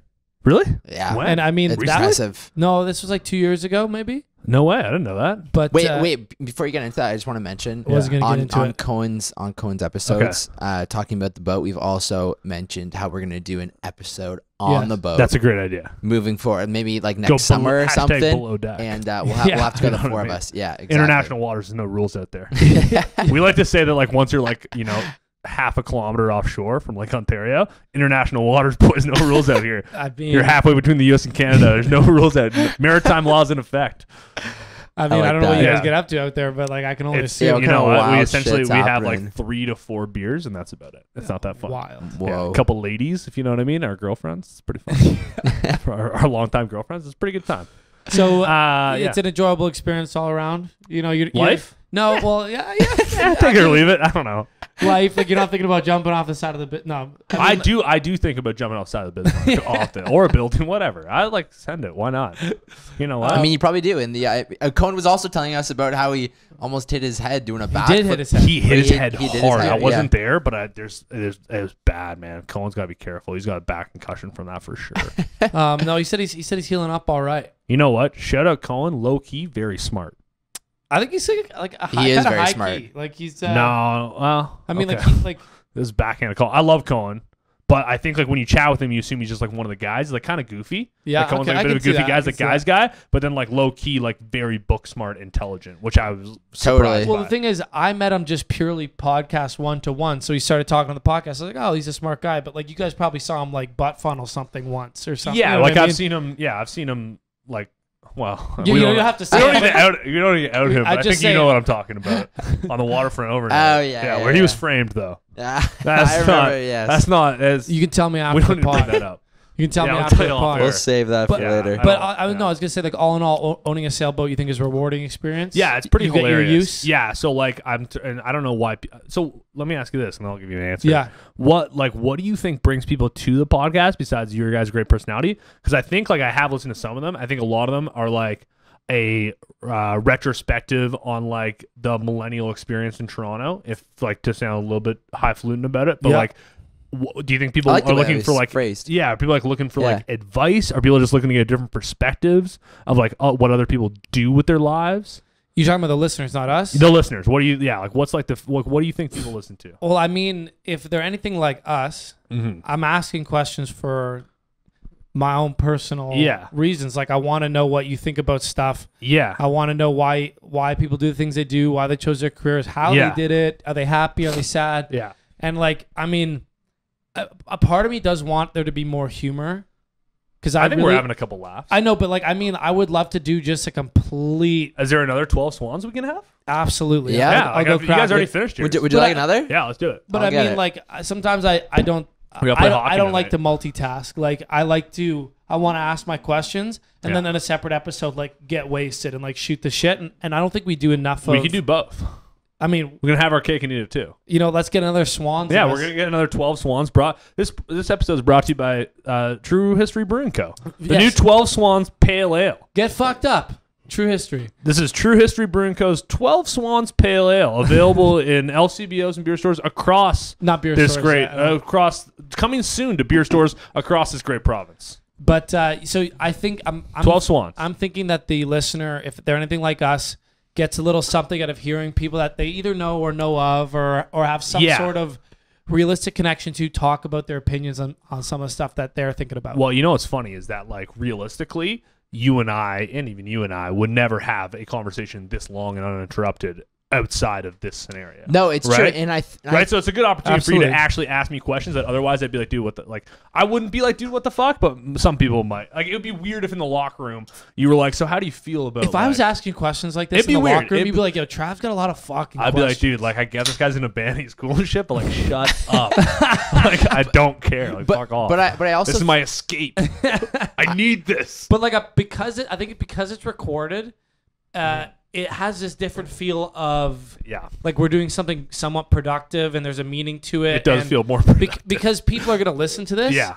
There's a bit of not in a bad way because I'm a big fan of narcissism, but there's like some sort of gratification. That's weirdly like some of the nicest narcissism to be like, I'm a big fan of narcissism. but like It's, there's some weirdly sort of kinda- gratification I love into that. telling your own story, Yeah. and like there's an element of narcissism in even doing a podcast or being someone like that post pictures of themselves on Instagram or whatever. But I don't know. I think the guests that we have on the show, just to further your point, they're also keen to, because you wouldn't normally get asked these questions, right? And to have this, I like having publicized in a way. And I think the guests that we have on the show are just as keen to talk about themselves and kind of what they're doing, because like maybe the spotlight doesn't really get shone for sure a lot of the time on like, or sort of like a regular day-to-day job, or like this person gets to talk about it as much, right? Yeah, like people are busy, and like I think like with your like friends or significant others, like if you're doing stuff, like rarely do you want to like do a deep dive on like how you're feeling or like your personal experience, or like hey, so what was it like 6 years ago when you did that job? You know what I mean? Like no one wants to do that. So anyways, cheers. Oh, you got to pour another one. Cheers.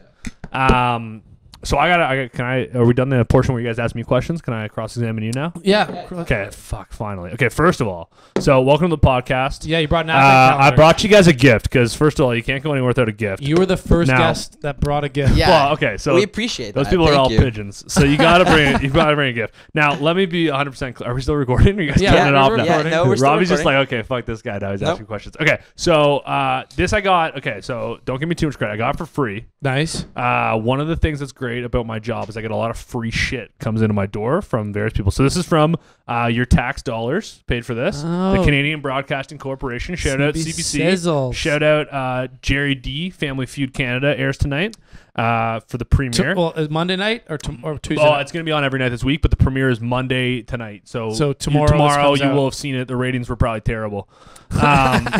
Sorry, it's just true. We didn't buy any spots in it. Okay, So- this is an advent calendar, but instead of like being a normal one, it comes in like little shapes here. So Dude, what we're gonna like do, 16 days into I know. So we got to crush a bunch. gotta crush a lot Here's of what I'm going to do. chocolate. I'm going to shake it up, and then we're going to pick one, and I don't know. We're going to do something with the number in here. Okay, so here, pick one from in here. You feel free to dig down there. I didn't think this through beforehand. A couple layers here, nothing There you crazy. go. Okay, one number. Okay, no, wait till Travis. No matter gets how to much you shake it, it's still the same 4 on top. I know, but get your. I know it's not. Just get I'll deep in there. I'm take just deep. shaking it up to another. Okay, here we go. I'll grab one too. Okay. Okay, and then we're gonna figure out. I don't know what we're gonna do with the numbers. I haven't thought of this at all. Okay, here we go. Ready? 1, 2, 3. What do you got? I got 9. I got a 6. 9. I got 10, and how do you? Yeah. Mine's It a looks 9. like a 69. Yeah. Okay, 69. Nice. 69. Nice. 69, 10. Okay, so because Trav got the higher number, I'm gonna ask him the question first. And Yeah. Feel free to eat your chocolate. I will. Nice. Shout out CBC. So you guys obviously podcast game now for 2 years. First of all, the band's dope. Love people doing creative shit on their own. That's awesome. Can you tell me about any of your podcast influences? What pods you guys listen to? Or do you listen to pods, or like what's kind of your influence? I listen to pods all day. I like. I drive a lot. Yeah. I listen to them at the gym. I honestly, for a guy who's a musician, I don't listen to much music anymore. Yeah, just a lot of pods. Okay, so give me. I listen to rapid Joe fire. Rogan. But Yeah. I listen to mostly comedians, man. Honestly. Okay. Early days, I used to listen to stuff like Song Exploder and like more like how I built this and like NPR, like I thought I wanted podcasts to learn, and I thought what a productive. But then I realized I really just want to be entertained mindlessly. Yeah. And I started like doing the half and halves. Like Joe Rogan will interview smart people. Dak Shepard, armchair expert. Yeah. I listen to Tiger Belly with Bobby Lee. Okay. Like all these comedians, Andrew Santino, Whiskey Ginger, The Fighter and the Kid, and then Nice. Those are all great. like those like comedians. Nice. I like those. How about you?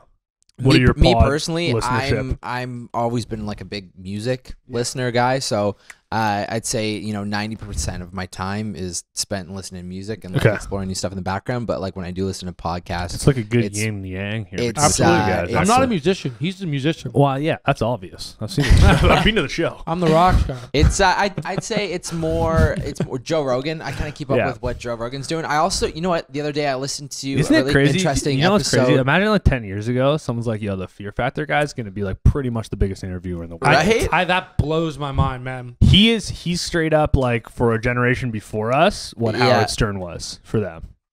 You know For what I mean? sure. Like, It's- Howard Stern was the biggest personality for like Yeah. the generation before us, like into like the late aughts, essentially like late 90s into the late aughts. And now like Joe Rogan, I would say is first of all, he's number one on the podcast charts by a mile. He gets 30 million plays a month. It's fucked. insane. Not like, to mention like what the does YouTube that stuff. translate to into?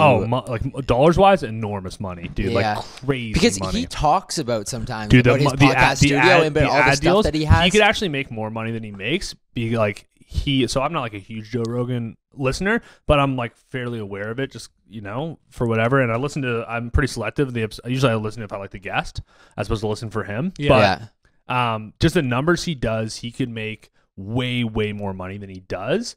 But you can tell he's just like in it because he likes the freedom of it. He likes to be able to do whatever the fuck he wants. Yeah. If he wants to do like 5 episodes a day, he'll do 5 episodes. If he wants to like take a week off, he's got UFC shit or whatever, he does that, which is kind of the freedom of the podcast space. And like, just so you know, like the podcasts that you listen to, like listed, like Fighting the Kid and like Bobby Lee and all those, like those are like medium-sized podcasts. Those guys are all making pretty good money doing that. Like, yeah, I'm like, it's like so, save like, Bobby Lee's career. So I listen to like a lot of like sports podcasts. So I'm like a pretty big sports consumer. I listen to a lot of like the top Barstool sports podcasts, like Part of My Take. I listen to those. I listen to a lot of like educational podcasts. And I listen to like some Joe Rogan interview podcasts. Bert Kreischer and Tom Segura. I love those guys. Two Bears, One Cave. Yeah. Shout out. Those guys are dope. So a lot of those kind of podcasts I listen to as well. But like we do some media buying for podcasts, and like Bill Simmons podcasts, like those fucking like 20-30 second spots at the beginning of his podcast. Yeah. $25,000. No shit. Per episode? Yeah, per episode, dude. $25,000. Like, because here's the thing, okay? So like the way how do we get to that level? So the way so he's got like over 1 million downloads an episode, right? So we're almost there. Here's the way the media business works, right? Like you're just paying for eyeballs. Everybody got it down to what's called a CPM. That's cost per thousand. The M's milli. It's French for thousand. Yeah, whatever. It's whatever, bullshit. Milli. It's fucking French frogs. Anyways, so I don't know. That was unnecessary. No, so fuck the French, dude. Here's it at. Finally. Yeah. This doesn't go in French, does it? No, but definitely one of the true history founders' moms is French, so So essentially, the way the media, who cares? Anyways, though, the way the media business works, everyone's trying to like buy eyeballs, right? Usually in sets of 1,000, right? So the podcast space has all these huge download numbers, so you can just like do a CPM of like $20, $30, $40, right? So $20 per 1,000 people. Well, you get 1 million downloads, boom. That's fucking $20,000. Like it's pretty straightforward. But I think that's a lot per 1,000. That's like industry standard. Like if you want to buy some spots on like Chum FM on the fucking radio, you might pay $10, $15 per 1,000 people, but that's on the radio. You don't know who they are, right? You have some ratings idea. They're probably older. People who listen to podcasts are young. Guess what? Young people like us, we're impossible to reach with advertising because we watch Netflix, we listen to Spotify or Apple Music. We probably have premium accounts for that, so we don't get advertised to there. We are good at ad avoidance digitally, right? Like we're 100%. we're digitally savvy enough. We're like when we go to like the New York Times website, if you ever do, like you ignore the banner ads, right? Like you know how to ignore that shit. You go into like Twitter or Reddit or whatever it is to get your news. You're not advertised to there. So like the one place where you probably listened to an ad over the last 6 months was on a podcast, absolutely. right? So they're like advertisers have just done the math on that, and our advertisers do it too. It's like it's worth it to pay $20, $30, $40, $50 per 1,000 people because those 1,000 people are good 1,000 people. Like they're good, they're who we want. Yeah. So anyway, some of these podcast guys, like who, like, Bill Simmons, huge sports one. Part of My Take is probably the biggest, which is Barstool. Those guys like got in the game pretty early and have grown like huge, like multi-million person download lists, and they're making like huge money from an ad sales perspective. Now there is like overhead associated with it, of course. Like it's not pure profit, but those guys make a lot of money. At what point would you guys, I mean, obviously you have like you're involved in a bit. Yeah. What point would you start looking at a podcast to be like, oh, they've got some advertising, ability here? So it's a great question. So unlike the rest of like the traditional media space, there isn't like it's so new that no one's really established rule of thumb, right? So television and radio and billboards and stuff, everyone has like, there's a agreed upon metric that everyone does the measurement for, and everyone knows kind of what you should pay for like 1,000 people on TSN, right? You like people, it's established. With podcast stuff, it's not. So there's a bit of a Wild West element where like some really small podcasts have like a really, really loyal following, so it'll come through. Now the way that most brands deal with that, and if you look at any of the brands that are top podcast brands, it's not like Ford, it's not like Chevy, it's not like a car brand, it's not QSR, it's not McDonald's, because those guys like they're stuck in the old system. They're like using that broadcast media. It's new tech companies that are hyper focused on measurement. So ZipRecruiter, for example, is a huge one, like MeUndies, like all those ones that you've heard 100 times. And what they do is they usually start off by being like, hey, like we'll pay, like we're used to paying like a $15 or $20 CPM. Can you show me your downloads? Right? Yeah. And then we'll pay a $15 CPM. So you got 1,000 downloads, we'll pay you $15 an ad. Pretty straightforward. Yeah, 10,000, pay 150, so on and so forth, right? If you are smaller than that, they'll maybe do a per inquiry deal, and they'll say, hey, you guys are small, and similar to like the influencers based on Instagram, right? Yeah. It's like, hey, you guys are small, we'll set you up a promo code. It doesn't cost us anything to do like a vanity URL, promo code jams or whatever. Yeah. And then if you guys are driving a bunch of signups, we'll pay you. We'll pay you a bounty per sign up, right, for our service or our sale, right? So let's say MeUndies wanted to get involved with you guys, who I don't represent, but let's say MeUndies wanted to get involved with you guys. They'd be like, okay, here's the deal, guys. Our average order size is like $50 Canadian. Yep. We're willing to pay $25 Canadian per those users because we know that we can retarget them with emailing and stuff. So we'll give you $25 for everybody who uses promo code JAMS when they at checkout when they buy anything from us, and then we'll just reconcile it with you like on a weekly or monthly basis and cut you guys a check. And you guys go ahead and do your thing. It's great. And then if you guys get to a certain size, you might say, yo, fuck that. We want to do what's called like a brand deal. We're like, we don't worry about the promo code. We're just like, we're trying to just sell, we're just going to read the ad, and like if people like it, they like it. But I'm sure it goes both ways. Like, I mean, for sure. I bet some of these big podcasts are like, no, give us the promo code because we'll sell more than you'll ever pay us. Exactly. There's also that, right? Where some of the like a lot of these podcasts, because it's such a personal medium, unlike when you hear a fucking ad on the radio or like it's jammed in on the TV screen, like you feel like, yo, like Travis really actually wears the MeUndies, or like, Bert Kreischer actually uses fucking, I don't know, Policy Genius or whatever. I mean, I like those guys. I'm interested in using it. HostGator. HostGator. HostGator. Yeah, HostGator. That's great name, by the way. So like, like a lot of those, like people like want the more authentic voice. You're paying for essentially what like in the industry people call an endorsement. So not only are you getting like the ad read where you're getting a celebrity endorsement, you're getting like a quote unquote celebrity. It's the same as the influencer game, right? It's like when you get an influencer who says like, hey, like, Instagram influencer about like the fit teas or like whatever it is, or like whatever fitness product or whatever, like a fucking beer brand. There's a lot of money moving around. Like, it's crazy. Well, with all the content you're consuming, I'm curious if you heard about this. This past week, I worked at WeWork a couple times, and and people were making a couple jokes, about how what's going on there and stuff, and I was completely blind to it. I was completely blind to it. I'm like, what's going on? Like, people are saying like, oh, half their employees are getting laid off, and there's going to be a great. I was told. What happened? I was told to listen to this podcast, the Daily or something that broke it all down. Help yourself to more. On on what's going on WeWork, and I got filled. It was like 20 minutes, and they go through all of WeWork's story. New York Times. It's crazy, yes. dude. It's absolutely insane what's happened with WeWork and the founder. It's like you got it. Adam Newman. Adam Newman's like okay. So here's the. I'll really quickly recap it, and I'll preface this by saying I'm essentially just going to rip off what I've heard from a variety of podcasts. One of my favorite podcasters and personalities is a person named Scott Galloway. Shout out Scott Galloway and the Pivot podcast. He is a professor of marketing and advertising at NYU Stern School of Business, and he got ahead of the game on this whole like podcast, social media influencer thing by just putting his lectures on YouTube. Like years ago, I started following them. He's like a bit of a prognosticator. He goes in the news about like the tech industry and advertising. Anyways, what happened with WeWork, as I understand it, Adam Newman, this founder, he's like one of these like classic Silicon Valley guys, right? Yeah. Who's like, like Steve Jobs wannabe. He's like crazy cool hair and like has like a surfboard in his office, all that kind of shit. He's had a million ideas that all were busts. Anyway, so they come up with this like office leasing space, right, which is great, and they get SoftBank, which is the biggest investment bank in the U.S. that's doing private equity like fundraising for all these tech startups in Silicon Valley to invest all this money. Now, the backstory on SoftBank is most of their money comes from Saudi Arabia and the Saudi Arabian Wealth and Sovereign Wealth Fund. That's kind of a whole other story. It's them trying to diversify their funds outside of the oil business. Exactly. So essentially, WeWork starts saying like, hey, we're going to create co-working spaces for millennials. That's a good idea. It's a really smart idea. We're going to be the Airbnb or the Uber for working, right? We got all these independent contracting millennials. They want like a cool office with exposed brick and beer on tap. Boom. They grow. They get a ton of users, right? And like any of these tech companies, you start getting a ton of users. You start getting investment from a SoftBank or anyone like that.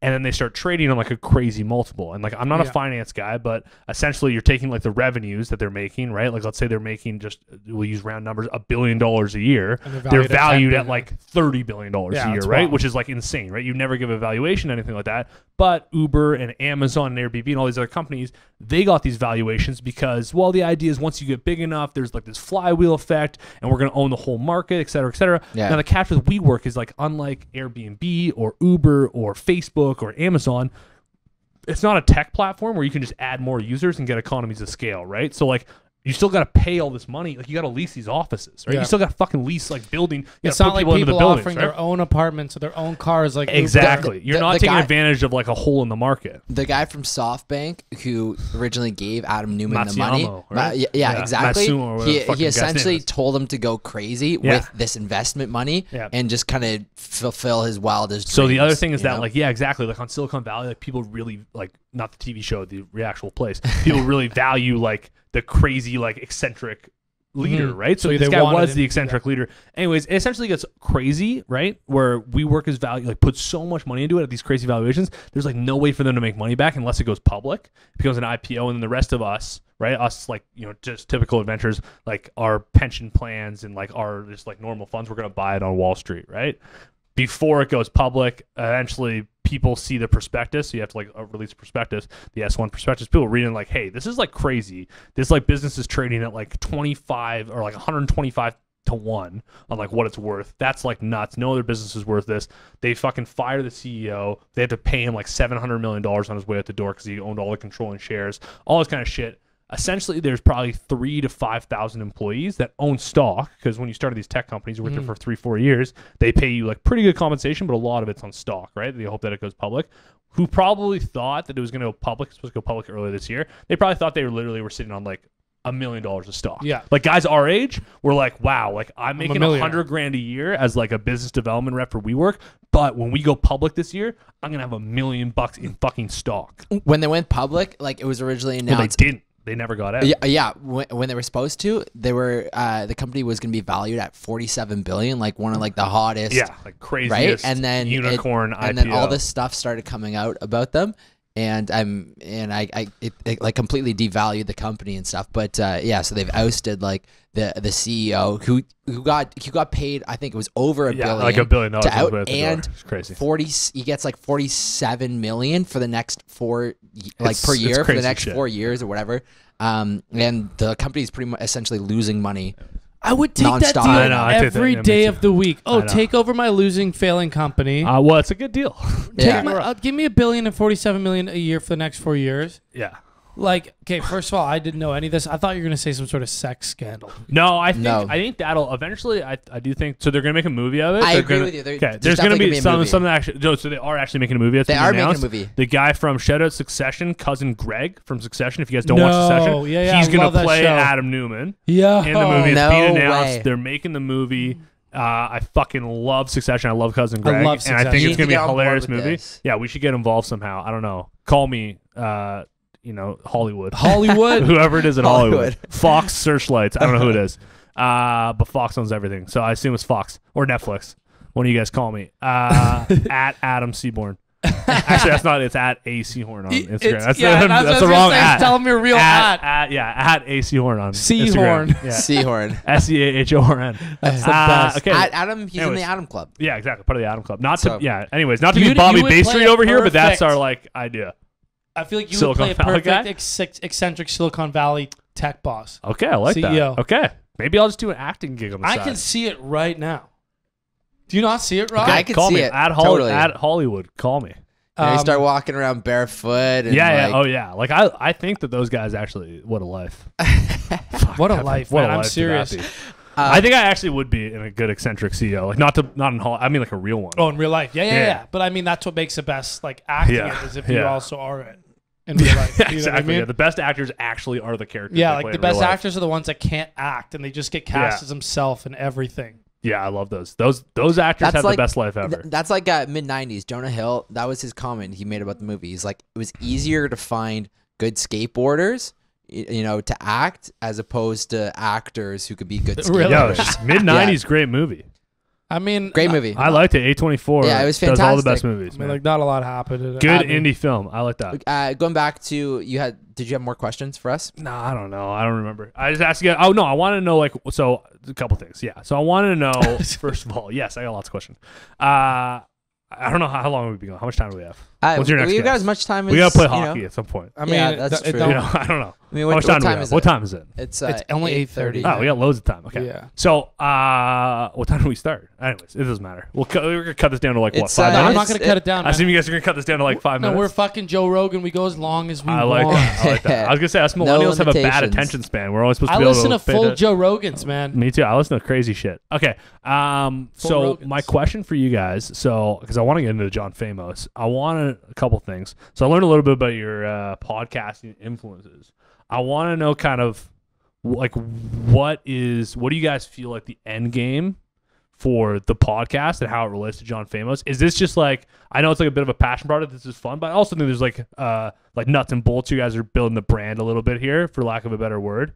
How do you see like this kind of tying in with the band as like kind of a behind the scenes? Because I think it's a cool idea, but there's not like a lot of like music connection to what we're doing right now. That's only because we fucked up.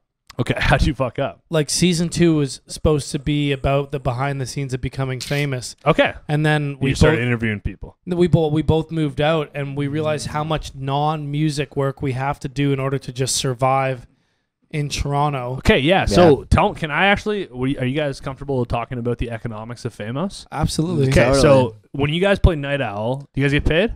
Yeah, Yeah. we get paid We get $400 and then 10% of bar sales.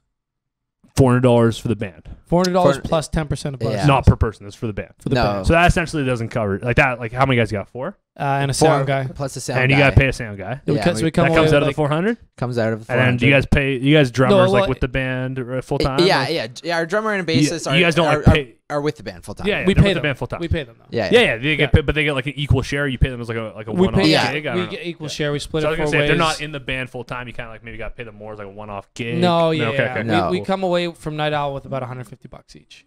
Okay, so like that's not a ton of money, but it's No, like for all the No, work but that we we spent put, drinks. it's better like, than you get to meet some chicks and better than paying for the space, right? Like you Yeah. could pay. I So that's mean, not yeah. bad. but you know what, the way I look at it is that it's kind of building our our bettering our stage Free or practice. band Free dynamics, free practice. free That's what we call it. practice, For sure, free and, practice. Like, We it's get better good. It's at- good to get Yeah. presence in front And I'm of the sure Night Owl crowds and loves you. like You guys pack that place. yeah, totally. It's and when it's we all just- it's all good. We get good at performing. They do Yeah. give us some beers, and honestly, I get fucked up when I go out, so I'd rather be productive fucked up. You know what I mean? Like Fair. instead of Make a little bit of drinking, I money. play some music, make a little bit of money, and I'm still having a good time. That's awesome. So what would you guys like? What would be like the next step? Like what's like the goal? Like would it be to play like a bigger venue? Open up for. Or open for? I guess Open you for open someone for big. someone. You Yeah. open for someone. That's how you get the start. I mean, right? realistically, I don't really know how it works. this year we didn't do a lot of fame-inducing activities. We did a lot of figuring out. Whereas we thought year 2 was going to be more Being famous. fame-inducing activities. Like, Yeah. hey, this is something cool and big we're doing.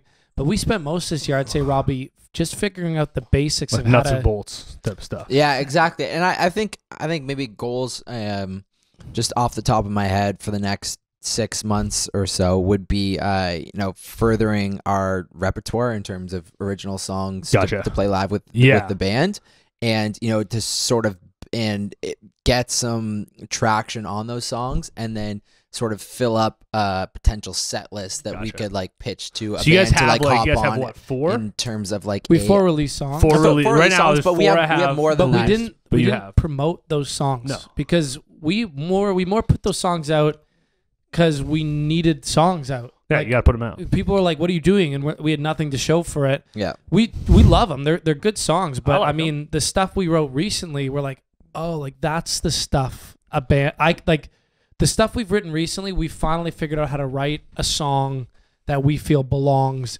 on Gotcha. the radio. Yeah, And, That we and, feel- and part of our dynamic too, you know, it suits like sort of the 4-person setup that we got, and it hits Can that you give way. me like what's like the elevator pitch like in like the film business to be like it's like this movie, it's like Terminator meets Shutter Island. I mean, What are you guys? Like, yeah. what's your band? I mean, we're going back to that classic, not so classic, a modern take on the rock star. Okay. Like we know it sounds good. We care just as much about people liking it Yeah. as anyone. I Whereas, think you guys are pretty. Yeah. Yeah. Even, well, the name John Famous, I think, implies that like it's for a mass audience. it's definitely, we want to Yeah. be consumed. We want to be at the party. We want Yeah, people to play it It's when they're accessible. social. But we are super influenced by that moody rock star that looks dope, that dresses cool, like that Mac fucks. DeMarco. I mean, No, I'd say some of our big influences are Sticky Fingers, Okay. you know, Australian Yeah, band, yeah. Australian Yeah, rock band. Catfish and the Bottle Man. Yeah. I don't know that, but cool. name. Yeah, like I'd say those are kind of like 2 large ones. They're Give me like 2 names that I would know that you think you guys are the conglomeration of, and then I'll give you. well, those are we're the conglomeration of those 2 bands. Sticky Fingers and Catfish in the Bottle. Of bands that And maybe our music doesn't fully reflect. But that's the influence. those 2. That's what but you want that's it to be. Got it. influences, Okay. and that's kind of For where sure. we want it to head. and I in like that. like in terms of marketability, like again, we're hoping that year 3 of the podcast and how it all ties together. Year 1 of the podcast was us figuring out what we want to do. So Yeah. we asked people what they do, why they do it, what they think, what just Yeah. opinions. Yeah. Because we never had the 2 intertwined at first either, you know, like Podcast the came before the band. podcast came before. Yeah, and they were weird, fully right? Okay, so separate, like, yeah, okay, So we started the podcast to figure out what we wanted to do with our lives. got it. And the answer was start a band. So the answer was start a Okay, band. okay, that actually makes more sense because in my head I was thinking like this was an extension of the band, but really this predates the No, band. man, we were lost. I mean, like Got it. I was having major health issues, hence the going sober. It was Yeah. for concussions. Yeah, it was Yeah. more just like let's figure our shit out, and then I went to school for completely different shit. Robbie was working at a sushi restaurant playing music in the basement of his house, and we were like both just there like, what the fuck are we gonna do with our Yeah. lives? We both felt we had a lot of potential, a lot to offer, like, and we both listened to a bunch of podcasts, and Rob said, why don't we just start a That's podcast? fucking really cool, man. I love that. So we did, and we Take some started balls too. we started talking to people, and then we realized a commonality. No one really knew. The people that were doing things were just the people that did things all along. The doers were the ones that got anywhere with what they wanted to do. So if they wanted to be in music or film, the people that were doing it were like, oh, I just did it. I just called Got it. people. I just Got started doing it. Yeah, So we're like, okay, that's it. We realized a lot about, I was also doing like a lot of listening to podcasts and a lot of like internal reflection and self-help, like reading books. And like, it was a combination of talking to our friends, piecing together what I was hearing on podcasts and reading books that brought together our realization that like we were the only ones kind of stopping us from doing what we wanted to do. absolutely, yeah. love it. Okay, I got this. I wish I had this before. Now this makes sense. Okay, this is all making sense. You guys didn't make any Yeah. sense before. That's great. Year two was supposed to be, okay, we figured out what we wanted to do. Let's document what it takes to bring 2 guys that are a bit older than they should be to maybe be a rock star. To start out, you to guys start are good. out. You guys look good for your age. I mean, like, It's still relatively Yeah, young, you guys but are like, still young. I mean, the It's good. typical booming rock stars, they start at like 18, 19, Nah, you're 20, and they good. come out. But Yeah. we're on the later end of the curve. Nah, you're good. You're good. Don't worry about it. But regardless, we're starting from scratch. That's what 40 we're is the saying. new 30. It's all. I good agree. stuff. I For agree a whatever little the bit. True. works. But Yeah, you're good what to I meant go. to say is we're starting from scratch. I'm gonna live to like 130. I feel With modern technology, for sure. what did they say? The first person to live over like 120 is alive today? Yeah, It you're could looking be at you. Really? it. Is You're that a looking thing? at it. I feel Wow. like someone's lived over 120. No. I don't know. Yeah, that's You heard it old. here That's- first. That is actually honestly. We'll do an episode, you know, I don't wanna however live- long, I how don't long know. that is. I don't from know if now I on. want to live that long, man. Like I barely want to go to the end of the week at this point, man. It's, fucking- it's so exhausting. Guy dude. just wants to go You jump gotta- off a boat. You gotta fucking get up. You gotta get changed. It's the whole thing. It's not worth it. 100 years of this? No thanks. I mean, Maybe I don't know. We'll see how I feel. we'll see. We'll see. I'm pretty easy. I go both ways. But yeah, year 2 is supposed to be about documenting what it takes Got to it. go from zero to hero. We thought we were going to be doing a bunch of releases, like getting on the radio this year, opening up for a bigger band. And we really just spent a lot of time figuring out how to make our basic Okay. income to Okay, live so in how do Toronto. we? Okay, so let's just between you guys. How Yeah. do we get you guys on the radio? What do we need to We do? Who figured do we that need out. to talk to? We figured that Yeah. out. Okay. So like, were you guys on the radio yet? there's How's the radio deal? buyers. Okay. How do I get you guys on? Let's do you it. actually I know fucking people at radio know stations. people on the radio station. Yeah, Oh. man. I know people at radio stations. So Yeah, what can I so- do? You guys want to be on Indie 88 probably? Yes. Yes. Okay, let's do it. Dude, we have a song You know coming Brett down. Deacon? We have a song coming Who? through the pipeline right Brett, now. he's the general manager at Indie 88. Shout out Brett. I only know the DJs like the No. I don't know I Brett, know the but office people. I'll connect you guys with Brett. I don't know. You guys send me a song, I'll send it wanna to know Brett. Brett, I'm though. not kidding. He's I a want to know beauty. Brett. I want to know Brett. We'll send you a song. It's actually in the process of getting mixed and mastered, and this is one that we want to have. I don't act, like. I'm not saying I can get you guys on the air, but like, let's fucking try. I mean, like, why I not? think we have the Let's product. just call some people. I know. Yeah. I know. Yeah. I think we have the For sure. product. Okay, so cool. It took we'll us get you on the this radio. long to make the product. Do you though. need to open? Do you need to open for someone? Like, how No, do we do no, that? we can how get do we the- get you? No, I'm just saying. Like, next, how do we get you to open? Open Radio taken care of. We're gonna do it. Fine. Next, what do you gonna open for we someone? got we got a few people that we've been holding off approaching for a little bit, just because like we know You wanna that wait till they're you're like like- important connections, Yeah, and we yeah. want to wait till like more like the empire's built. Yeah, for sure. But I mean, I think we're there. yeah, I feel like you guys could I open think for someone. We just got to Oh, build our we repertoire can a little open bit. for someone like ability to open for someone Yeah, wise. I'm just what I'm saying. but proving to someone that we can open for them, we don't. I have get it. Like that. you don't want to blow it if you do it. Right, Yeah, be you like, wanna, we're ready, and You they're want to knock Hey, it do you out have a of the video park. of you guys playing a full set? Yeah. What's your set list of originals? And we're like, oh, we have 4 songs, Mm. none of which are on the radio, a few thousand plays each. Like, Yeah, Yeah. so Is the play count on Spotify? Is that like? yeah, public? it's visible. That's tough. I mean, we're doing all right. Well, it's But- good. but- It's good and bad, right? Yeah. Like, But like yeah, you could just like I have said, a, we're like just 20 years ago. You could just have a cassette tape and be like, "Has anyone listened to this?" And you could be like, "Yeah, lots of people," but there's no proof. At least on Spotify, you can be like, "Fuck, someone's listening to it." it's true. Like if it's true. all of a sudden one of the songs like became more of a hit, you'd be able to be like, Yeah. "Yo, look at all these plays. Yeah. Like people love us, right?" So there's like a bit of a. It's like YouTube, right? It's like if all of a sudden you have a shitload of views on YouTube and you're like want to be a celebrity You're of some valuable, kind, yeah. you'd be like, "Yo, look, like people like my shit." So it's a little bit like that. Whereas before, like if you're a film student or whatever, you would just like put together a tape and then you'd like Hope walk someone around and discovers hand you, it to yeah. people and be like, "Yo, check out this tape of something I made. It's dope." And be like, "Does anyone like it?" You're like, "Yeah." Like, no. Well, there's no way to prove that.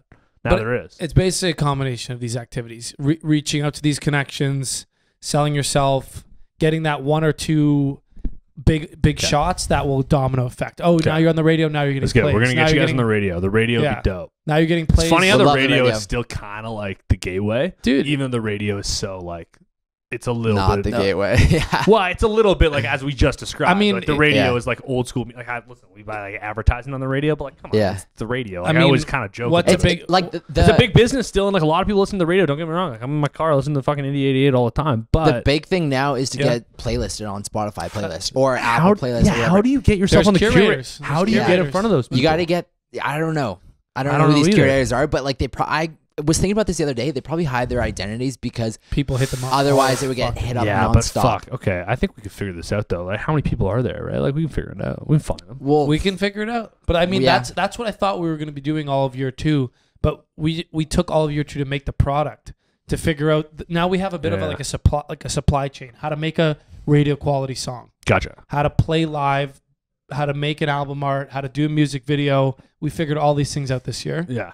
So, and how does it tie in the podcast? We thought the podcast was going to kind of record that journey, but because we spent so much of this year toiling, we really just still made it about our guests. And Got and it. Got There it. wasn't much to talk about on our side.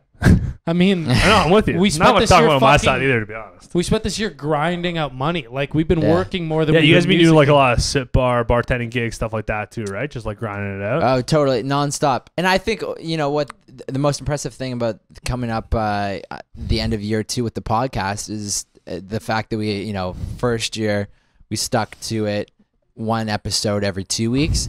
And by the end of December, it will be 1 episode every week for the whole year. We did for a this full whole year year. without Yeah. missing a day. 52 That is legit. episodes. That is legit. with You know video. what? Consistency is like very impressive because you know what? Anybody can do like 5 episodes of a podcast. Totally. You know what I mean? Like seriously, Yeah. it's like anybody can go to the gym for like 3 weeks. Well, I mean, It's like you got to go in every fucking week. You got to go and grind. I'm it a bit out. fucked up, but I look at any project I'm in on like a 4 to 5 year thing. Like I never that's probably a expected good way to look be at it. overnight successful with anything. Even with my male jewelry line, I mean, I stuck with it for almost a little over 3 years now, grinding out the money, like not really Can seeing we those. talk about that? What's the word with wrist and rye?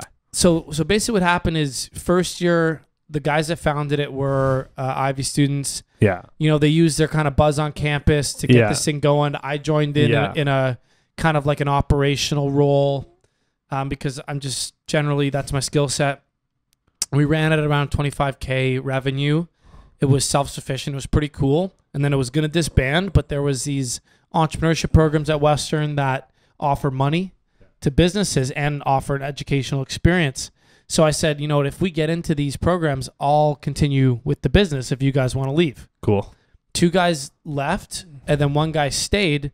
But I basically said, I'll only stay if I get to run the business because the other guy, his skill set was more marketing. Yeah. So if it's going to run through my bank account and it's going to be all that shit. You want to be in charge. I want to be in charge, but we still split the money even. Gotcha. We got like 30K of funding.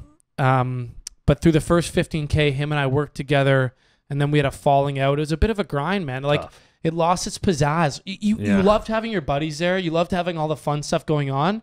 When 2 of the buddies left and it became a little serious, like, him and me had no fun. And, like, that's tough. So we ended up buying him out. We were just having some personal disputes. Yeah. I got into another incubator, got another 12 grand or 15 grand. And then I got a new partner and I tried to go to stores to make money because I had to grind out. Like, it's not like we made 25 grand the first year and then that 25 grand came back the second year. I had to go out and grind it every single sale. Yeah. So I made another 25 grand plus these grants. And I was like, fuck, am I going to go out and have to like, where's the exponential growth? Yeah. You needed to like get some snowballing. And I was like, I'm not even that passionate about jewelry. I'm just passionate about running a business. I needed people to work with that had that like fashion passion, that like branding, that like I want to be the face of it on Instagram that I didn't want to be. Yeah. So I kept it alive because I was like, you know what? The product is real. This is a good quality product. I believe in the business. I'll say it does look very cool. And like I've seen the product on people, like it's legit. It has value, and I could see that as a savvy business person, but I just could see that I would never be enough solo to do it. So, but again, I'm like, what's the long-term play of this? So I started looking for partners that would be that kind of like savvy, or not savvy, that like I'm on Instagram, like I'm making the connections, I'm living that cool life. Look at my jewelry, I'm making content. And I had a hard time finding it, but a girl then got connected with me to make a female jewelry line. Girl. Well, I mean, finally the story gets interesting. Now we're talking. I mean, she was that person. She's like, I got an Instagram following. She's like, let's go. I'll do all the postings, all the designs, like all the stuff that I'm not necessarily great at. She loves jewelry. She's a public person. So like Wrist and Rye was like 3 years of barely making money to like this new opportunity, which is definitely doing a lot better. So what's like 3.0? What's the version of it now? So you're still running it? So the version of now is I keep Wrist and Rye alive. Yeah. I'm waiting for the person who wants to who must not be named. No, I'm waiting for the male version. Oh, the male version of you. Take for Wrist and Rye. I'm looking for the male version of this girl. So is she running the male brand or the She's female? She's running the female brand. There's now. a female brand. So we launched a female still brand called together. Wrist and Rye? Different no, name? hers is called Landia Collection. What's it called? Landia. Shout out Landia Collection. Yeah, and she's killing it. Use promo code JAMS for 20% off. She's doing she's just got it's a separate company. Use promo code Seaborn for 10% off. It's a separate company. But I mean, like, I don't know. So like she's doing all the stuff that I'm not fantastic at, and I'm doing all the business, the finance, the stuff that I learned doing Wrist and Rye, and I'm keeping Wrist and Rye alive to find that guy. Okay, we should talk. We should talk off the podcast. Oh, if you're interested in that, yeah. Well, no, I am. So yeah, we talk off the pod. Or low battery anyways. No, memory card's full. Okay, well this has been fun. But I mean memory card's full sounds like, get out. I mean, there was 18 gigs of space on that memory card. And it was used? I hope we're filming in 4K or something. But the audio is still good. We can finish off the podcast. We'll finish off without video. It's really, no one really, like 50 people watch the video. But yeah, like that's a ton of people. But you see that, that Genesis, like, and I'm not saying Landy is a massive company yet, but it's a step in the right direction. And that's how I saw Wrist and Rye the whole time. I was like, it's going to take years. For sure. Same with the podcast, same with the band. And a lot of people I find, they start something, they get 8 months in, and they get they get fuck offy with it. Yeah. Totally. I think we're all guilty of that. I'm guilty of that too. I'm 8 months into my new job, and like I really do like my job, but it's a big challenge. And part of me is like, fuck, like what am I doing? Like, But you know but what I a mean? But like I'm getting to the point where I'm over that hump, and like I know that's different than like entrepreneurship or your own initiative, but in many ways, like it is like my gig Yeah. right now feels very much like my own. Like, you know what I mean? Like I'm kind of on an island a little bit within the company. And I'm 8 months in right now. I'm like right at that hump you're talking about where it's like, fuck, like, am I like diving into this as like a 4-year fucking Right. like, deal to build this to where it needs to be? Like, I Yeah. guess so, right? Like, Do you want to climb the ladder? Yeah, like, do you want to start fuck. a new climb? yeah, like, do I want to like go? Yeah, do I want to go somewhere else, start a new climb, or what the fuck's the deal? So, yeah, I'm with you. But that like these are the tough questions. But at the very least, I think, at least for me, I can't speak for Robbie, but what I did is I looked at all the things I was doing because I legitimately thought I was doing too many things, hence too many jams, and I thought are at least. Great. Or at least there Good name. overlaps. Like if the does the podcast bring exposure to the jewelry, to the music, Yes, guy. vice versa? If one of these got big, would the rest kind of fall into the same sphere? Absolutely. If I start making connections with video making, content making, or get some sort of following on Instagram through music or anything, like at least I'm all in the same sphere. And as one starts to become more successful, I think the others will just follow suit by nature. So at least I think I'm in the right realm. I have a circle I of think you are things too. that are connected enough that It's all coming together. it's all coming together. It's slow when right now everything is so spread out. But we made an episode called Funnel Vision where I explained the plan to instead of going tunnel vision on one thing, Mhm. it's like every step I take, I'm trying to narrow the focus. Funnel Vision sounds like a good night out in second year. Like, fuck, man. Dude, Got so Funnel drunk. Vision's a dope Funnel song Vision? name. It is Funnel a good song Vision, name. yeah. Funnel Vision sounds like you got so drunk you funneled a bunch of beers, then you got Funnel Vision. Yeah, I like that. I got Funnel Vision. You know what? Paulo Campisi. Friday who we night had on Funnel the Vision. episode, Paulo really, Campisi, what a character. Really liked. I feel like I know most of your guests. Yeah, you probably do know. I mean, a lot we of know them, most of our but guests. He really, I would fucking liked hope. that. You really like that Do term. you really like Funnel Vision? Funnel Yeah, Vision's yeah. a good one. Paulo will fucking pontificate and get going on shit. You gotta be careful. I love Paulo too. Shout out, but he actually might listen to this, so Yeah. can't trash him. I mean, who knows where it'll go? I never said shout out in my life until today. Tell you, you've said it 3 times. I've said it like now. 5 times. I've never Yeah. once shouted anyone out, but I just feel like Anything relevant. I feel like just you get on a shouting mic, out. you got to shout people out. It is a common trend. Guests do like to shout It's out weird people. because like I don't know why would I'd never do that. But anyways, But is that it? you Is that got all I anything got? else to say, I- Baritone? I got. You know what? I've been looking at your socks. Yeah. I want to ask you: is that a CBC logo? Yeah, buddy. That's CBC. Or is I that- told you they came with the chocolates. This is from the public broadcast. All I do is wear free shit that I get given at work, man. So these are old school retro CBC socks I'm wearing. Nice. I love a free sock. Well, Nothing better than free. doesn't matter if it was free or not. You're the first to bring a gift. I think that's pretty special. Yeah. Those people are in. And that's you a first. You can't show up empty-handed. Yeah, Come bring on. gifts 2 now, years. okay? What episode? Maybe like I want to say like 70, 70 something, 80. 78, 79, maybe 80, maybe no, but even think about 80. it. We've done almost 52 this year, right? Do- 'Cause there's do- 52 Do weeks. you want me to and then look right now? we did 25 the year before, 24. No, but plus there's some the couple bonus extra episodes. Couple bonus. episodes. Let me look right now. I feel like we got to be 80 something. Mm. All right, we'll look it up. And we can maybe. But this is also our. We can cut this into we can cut this in the start as cold open. This is also our longest episode. Really? Oh shit! I'm sorry, guys. I'm a little long-winded. But it doesn't matter how long it is. People That's can just true. stop listening when they're not. People just stop listening whenever. If they're listening right now, which probably maybe 25% of There's listeners almost are, no one listening right now. But hey, anybody still listening? I can't believe you listened to me for this long. No one. I don't even listen to me for this long. What number are we on? this is episode 80. 80 Episode on the 80. dot. Shout out episode 80. Yeah. Okay, thanks for having me on, guys. Yep. Too many jams. Yep. At John Famos. Shout out to True History Brewing Co. 12 Swans Pale Ale available at the LCBO across Ontario. Yep. Merry Christmas. Happy New Year. Happy and, Hanukkah. And wait, also, this is how we test our guests. Yeah. If they actually listen to the end of the Oh, episodes. shit. Oh. Okay, so You what know, we we- say at the end of every episode, thanks for coming on the show today, and we'll see you next. Jam.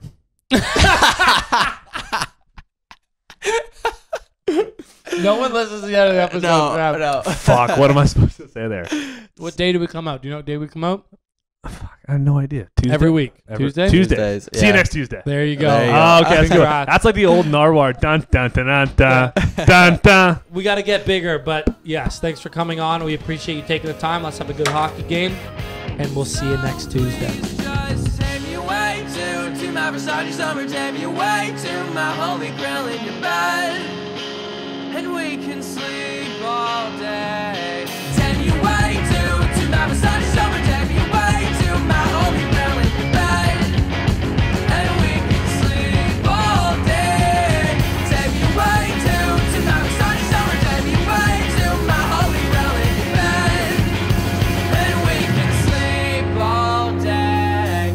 Take me away to my Versace summer. Take me away to my holy grail in your bed. Take me away to my Versace summer. Take me away to my holy grail in your bed. Take me away to my Versace summer. Take me away to my holy grail in your bed. Take me away to my Versace summer. Take me away to